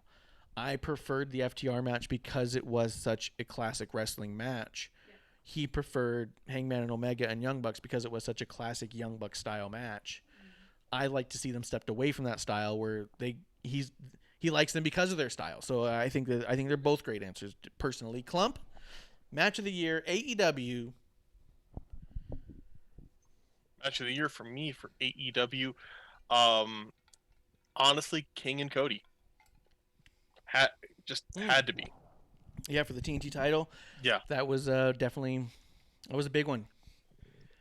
Cody and Moxley. At the same time, Kev gave his Kevy to Cody and Brody for the dog collar match. I mean, I also know he doesn't watch a lot, so I think that he picked that because of it was one that he checked out. But I also think it was a tremendous match. So I like all these answers, to be honest. If you hadn't seen any of these matches, I say watch them all. Clump, anything on those? I agree with that. Yeah, watch, enjoy.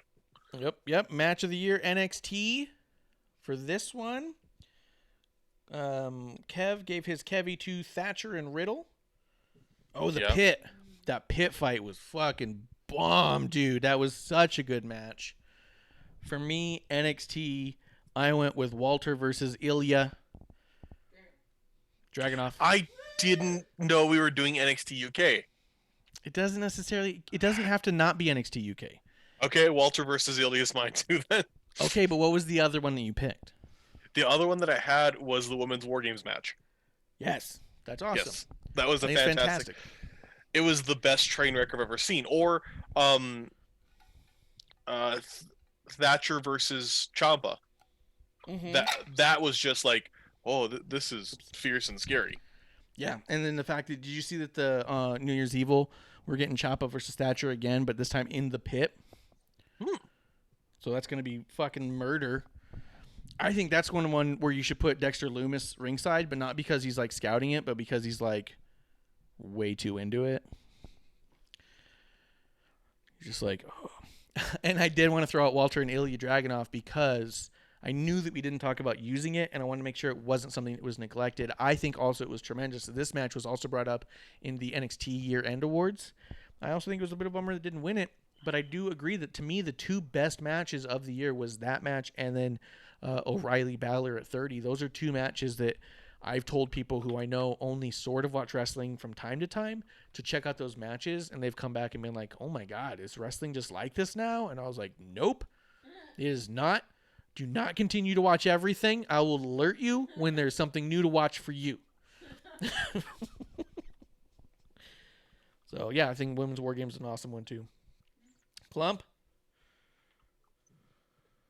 you with me? Audio cut a little bit. What's going on? Okay. Are you? Oh, my God. You're with me, though? We're doing Superstar of the Year, and then we got our own two boozies. We're in the home stretch, man. Right on. Superstar of the Year, AEW. Go for it. I got Cody. So did Kev. He also picked Cody for Superstar of the Year. Clump, what'd you get? Yeah. Hey, man. It was year. I wanted this to be someone else. Mm-hmm.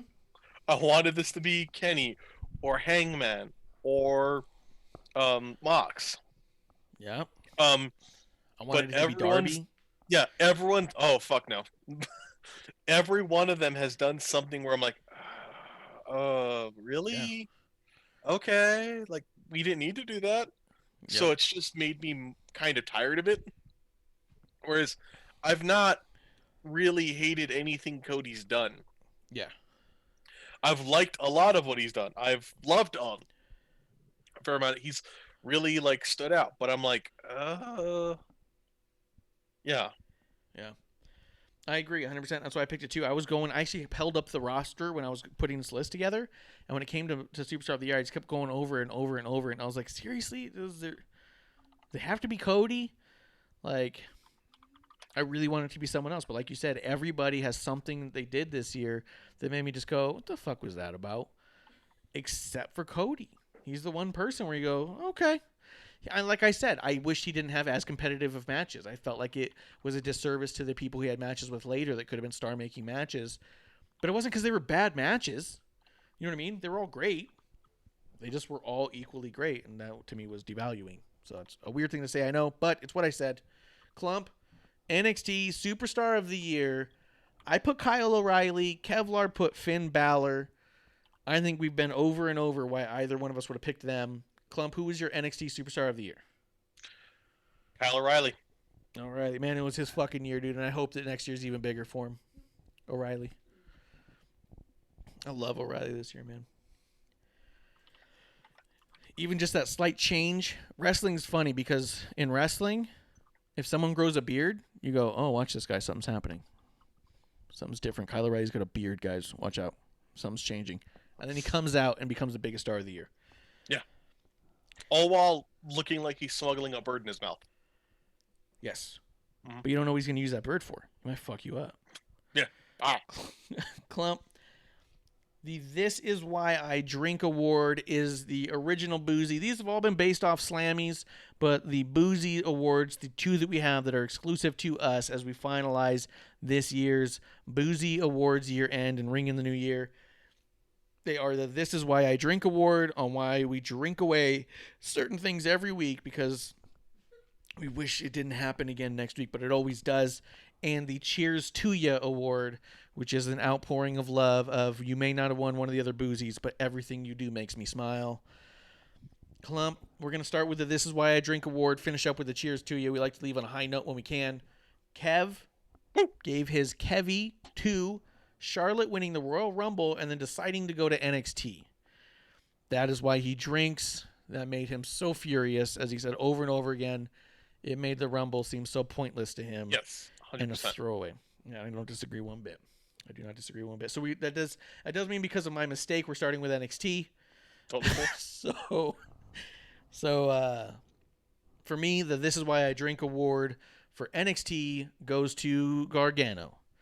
100% of the things he says and does comes off to me phony, insincere, and hokey, scripted, and obvious, and overly acted. It comes off as community theater.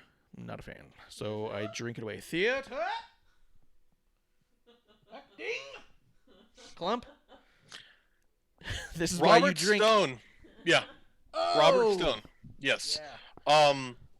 It's gotten less shitty, but for a while, especially those like being pissed, drunk, throwing up, and stuff like that. I know I bring myself into this a lot, but there's something that's particularly kind of upsetting and triggering at seeing somebody so unable to, like, even acting so unable to handle themselves that they're at that state. And it's not funny to me because I've been that person. It's why I don't drink anymore. And it's like, fuck, dude, stop it. Like, it just got really old really fast. Yeah, 100%. I do think the reason it's gotten better, though, is because he hasn't been on TV for quite some time. I don't think we've seen him since that cage match with Martinez and Rhea. I think we flat out just haven't seen him, except he's been on social media with Aaliyah, but Aaliyah hasn't been on TV, so there's that. Dorchop said we picked for AEW, and then said, oh, you started with NXT. That was my bad. I had the wrong page open. But that is This Is Why I Drink for NXT. Let's get into AEW now. Dorkchop put his. I'm going to go ahead and start with Dorkchop because he started it in the chat. Dorkchop said that Matt Hardy's bump it all out is why he drinks. Yes. And I think that is brutal on so many levels.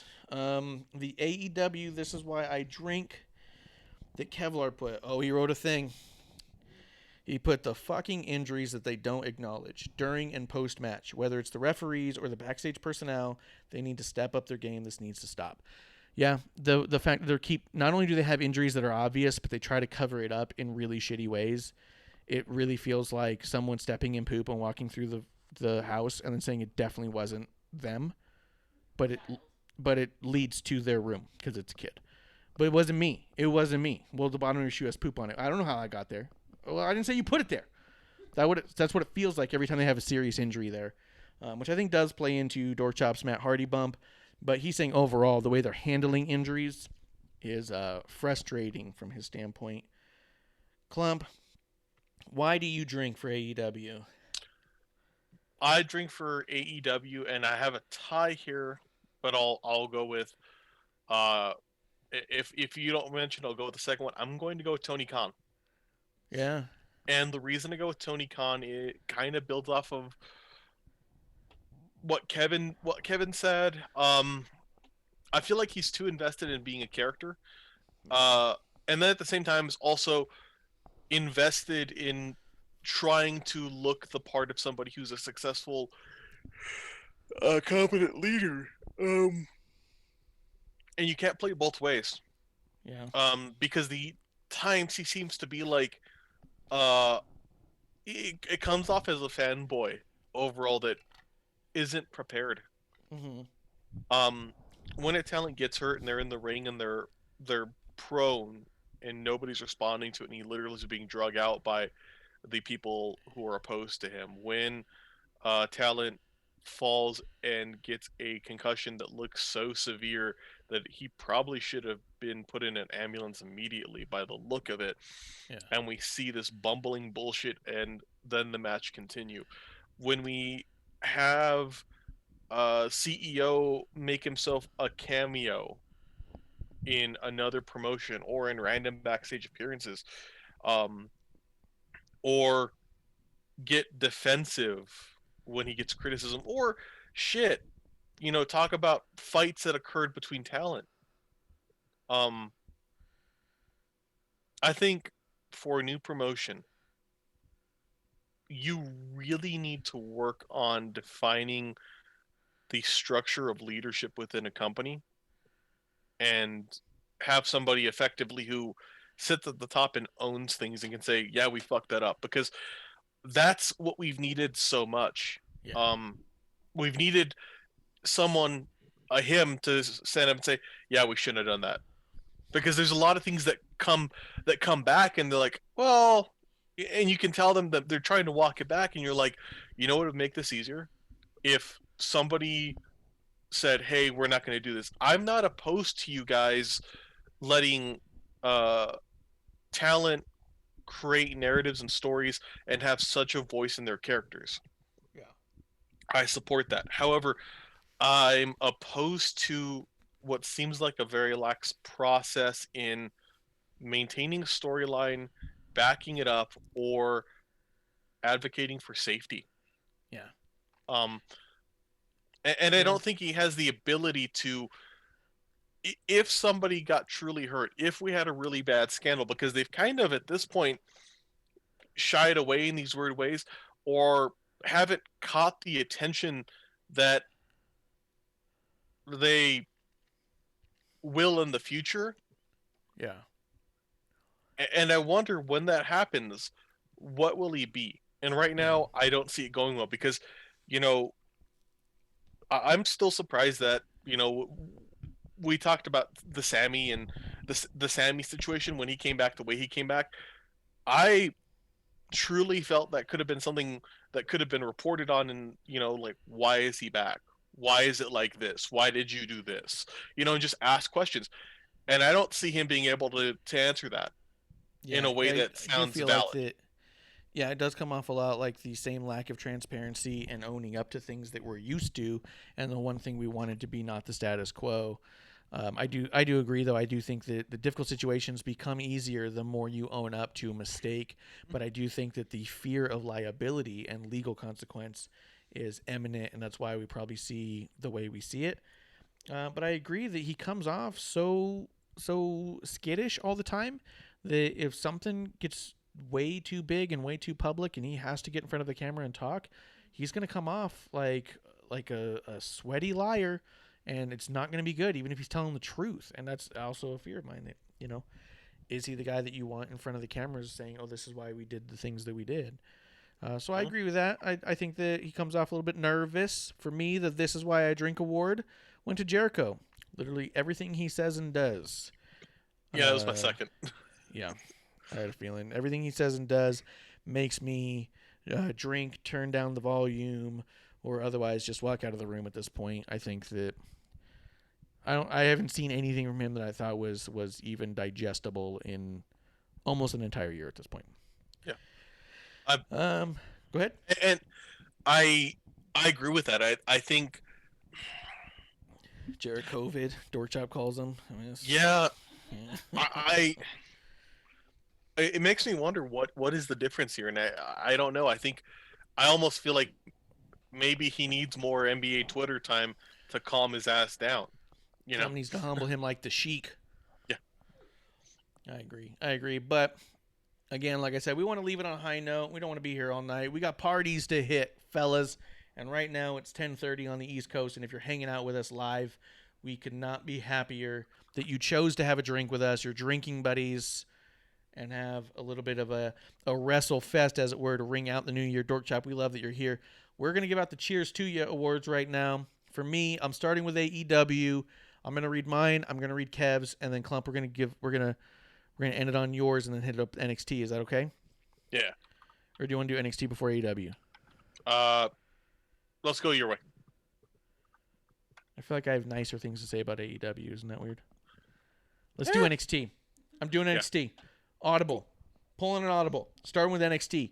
NXT, cheers to ya. I gave that word to the commentary team. I actually think the commentary team in NXT is my favorite. I'm not saying they're the greatest of all time. I'm not saying they're the best in the world.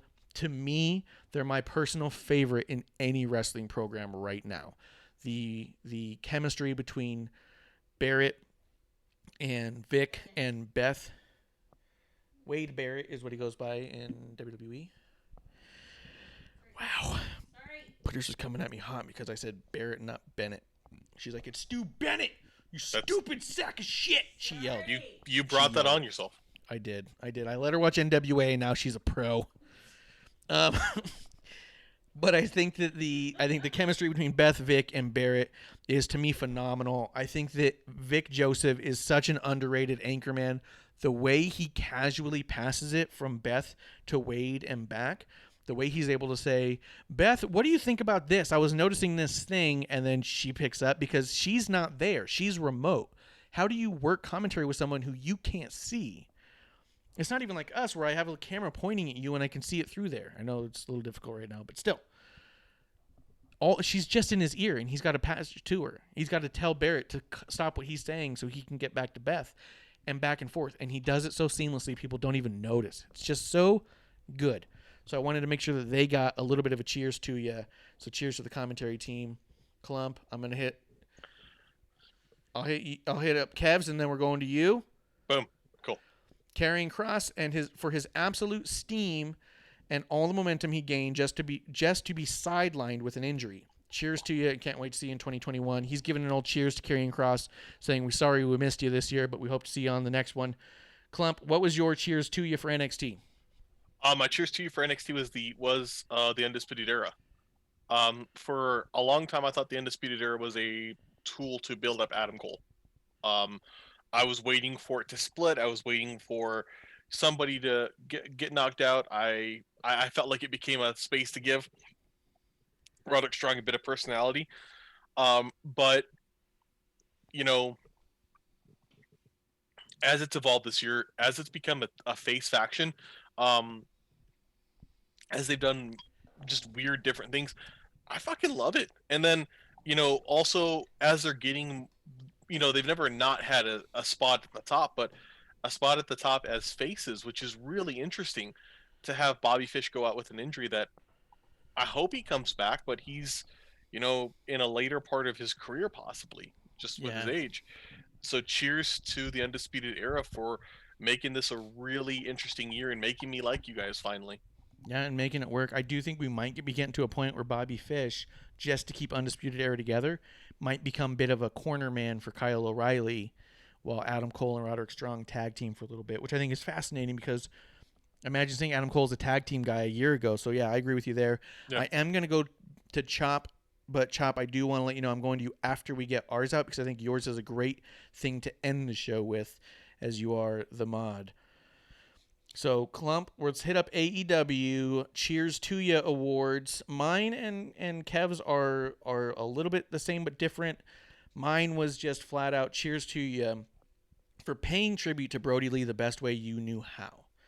They did it. They followed their heart. They leaned in with everything they had to do what they felt was the honest, most beautiful thing they could put together. Kevlar said a similar thing. He said Brody's tribute video really hit him. And then said, and just AEW in general. They've lasted longer than a lot of people thought and have done well during the pandemic. With a few tweaks here and there, their 2021 can be huge for the company. And I agree with that too, that as much as we'll pick apart little things here and there because we like to drink and yell about wrestling, it's all about the pointless aggression here with our drinking buddies. So I do agree with that. They're doing much better than we would have assumed they would. And given the idea of the pandemic and being told that you're going to have to shut down for a few fucking months and then figuring out a way to do it, felt a little renegade, felt a little nerve-wracking at first. But when you look back on it, kind of fucking cool. They made it work, man. Mm-hmm. Clump, cheers to you, AEW. What did you have? Cheers to AEW. King, Eddie Kingston. Just coming in, earning a job. Yeah. And he's not cut a damn bad promo. He's not done a bad match. He's been in some stuff that's a little bit weird. Some stuff I'm like, I don't know if this is my favorite thing, but the dude's a beast and I love him. And I do think that every single word you just said in those orders could also be applied to Ricky Starks. So we'll give him an honorary cheers to you as well. He did come in and make a splash, wasn't supposed to be there, impressed them so much, never cut a bad promo, never had a bad match, in a bit of a wonky thing here and there. But really excited to see where he goes from here too. So 100% I agree with that too. Guys, I think we're going to wrap it up here. I'm going to tell you what Dorkchop said in the chat. I don't know if he's still here or not because he said it almost like a mic drop, this guy. He said, cheers to wrestling fans who don't feel the need to pick sides and bitch and moan about everything on Twitter and just enjoy the, quote, sport. Everyone has different tastes and not everyone is for you. But there is something for everyone out there because there is just so much wrestling right now. It's a great thing. And I think that's true. I mean, as much as we pick apart the things we like, the things we don't, the much as we will lean into our biases and make fun of stuff, at the end of the day, we're doing it all in good fun. And, I mean, Clump, you were even saying earlier that you don't want the AEW job. But at the end of the day, a lot of that came down from us just wanting to make sure we kept another voice of somebody who liked a different style of wrestling than us. Because the whole point of this whole thing is that we are just all drinking buddies. And it doesn't matter what you're drinking as long as you're drinking with the right people. Whether you got a coffee, whether you have Alka-Seltzer, as it sounds like, whether I have a whiskey, whether someone's drinking a juice or a Sonic and Stoli, it doesn't matter what you're drinking. It matters who you're drinking with, and it matters that we all just stay good friends through it. You know what I mean? Just because, like Dorkchop said, because it's not something I like doesn't mean it's not going to win your award. You know what I mean? Yeah. My this is why I drink could be your cheers to ya. And I think that's a beautiful thing, and I think it's a great thing. And I think that's why we do this thing. I agree. Clump, Thanks. I'm so happy to have you here on the last show of the year. It's also our first show of the year because here at Wrestling on the Rocks, every show is our first show. I want to thank everybody who came through the chat. Dorkchop, Amanda, GR Lunar sneaking in under the wire. Happy New Year's to everybody. Guys, I think we're ready for last call. Thank you for everyone who's listened this year to all of our episode ones, or if this is even your first episode one. We'll be back next year with a brand new episode 1. That is our promise to you. Because we will never get this right. Not Fair Oak, giving a heart in the chat. Thank you so much for coming through, too. Guys, if you're on podcast, give us that like, subscribe. You'll hear the directions from the producer in the credits. Guys, cheers to you. Happy New Year's to you. Happy New Year! Happy New Year, y'all. Hey, producer lady here. Thanks for tuning in. Continue to support us or buy us a drink by following and putting the I in subscribe on Twitch. Or subscribe and review our podcast on Apple Podcasts or wherever you listen to us. Cheers! I would never have a drink with wrestling on the rocks.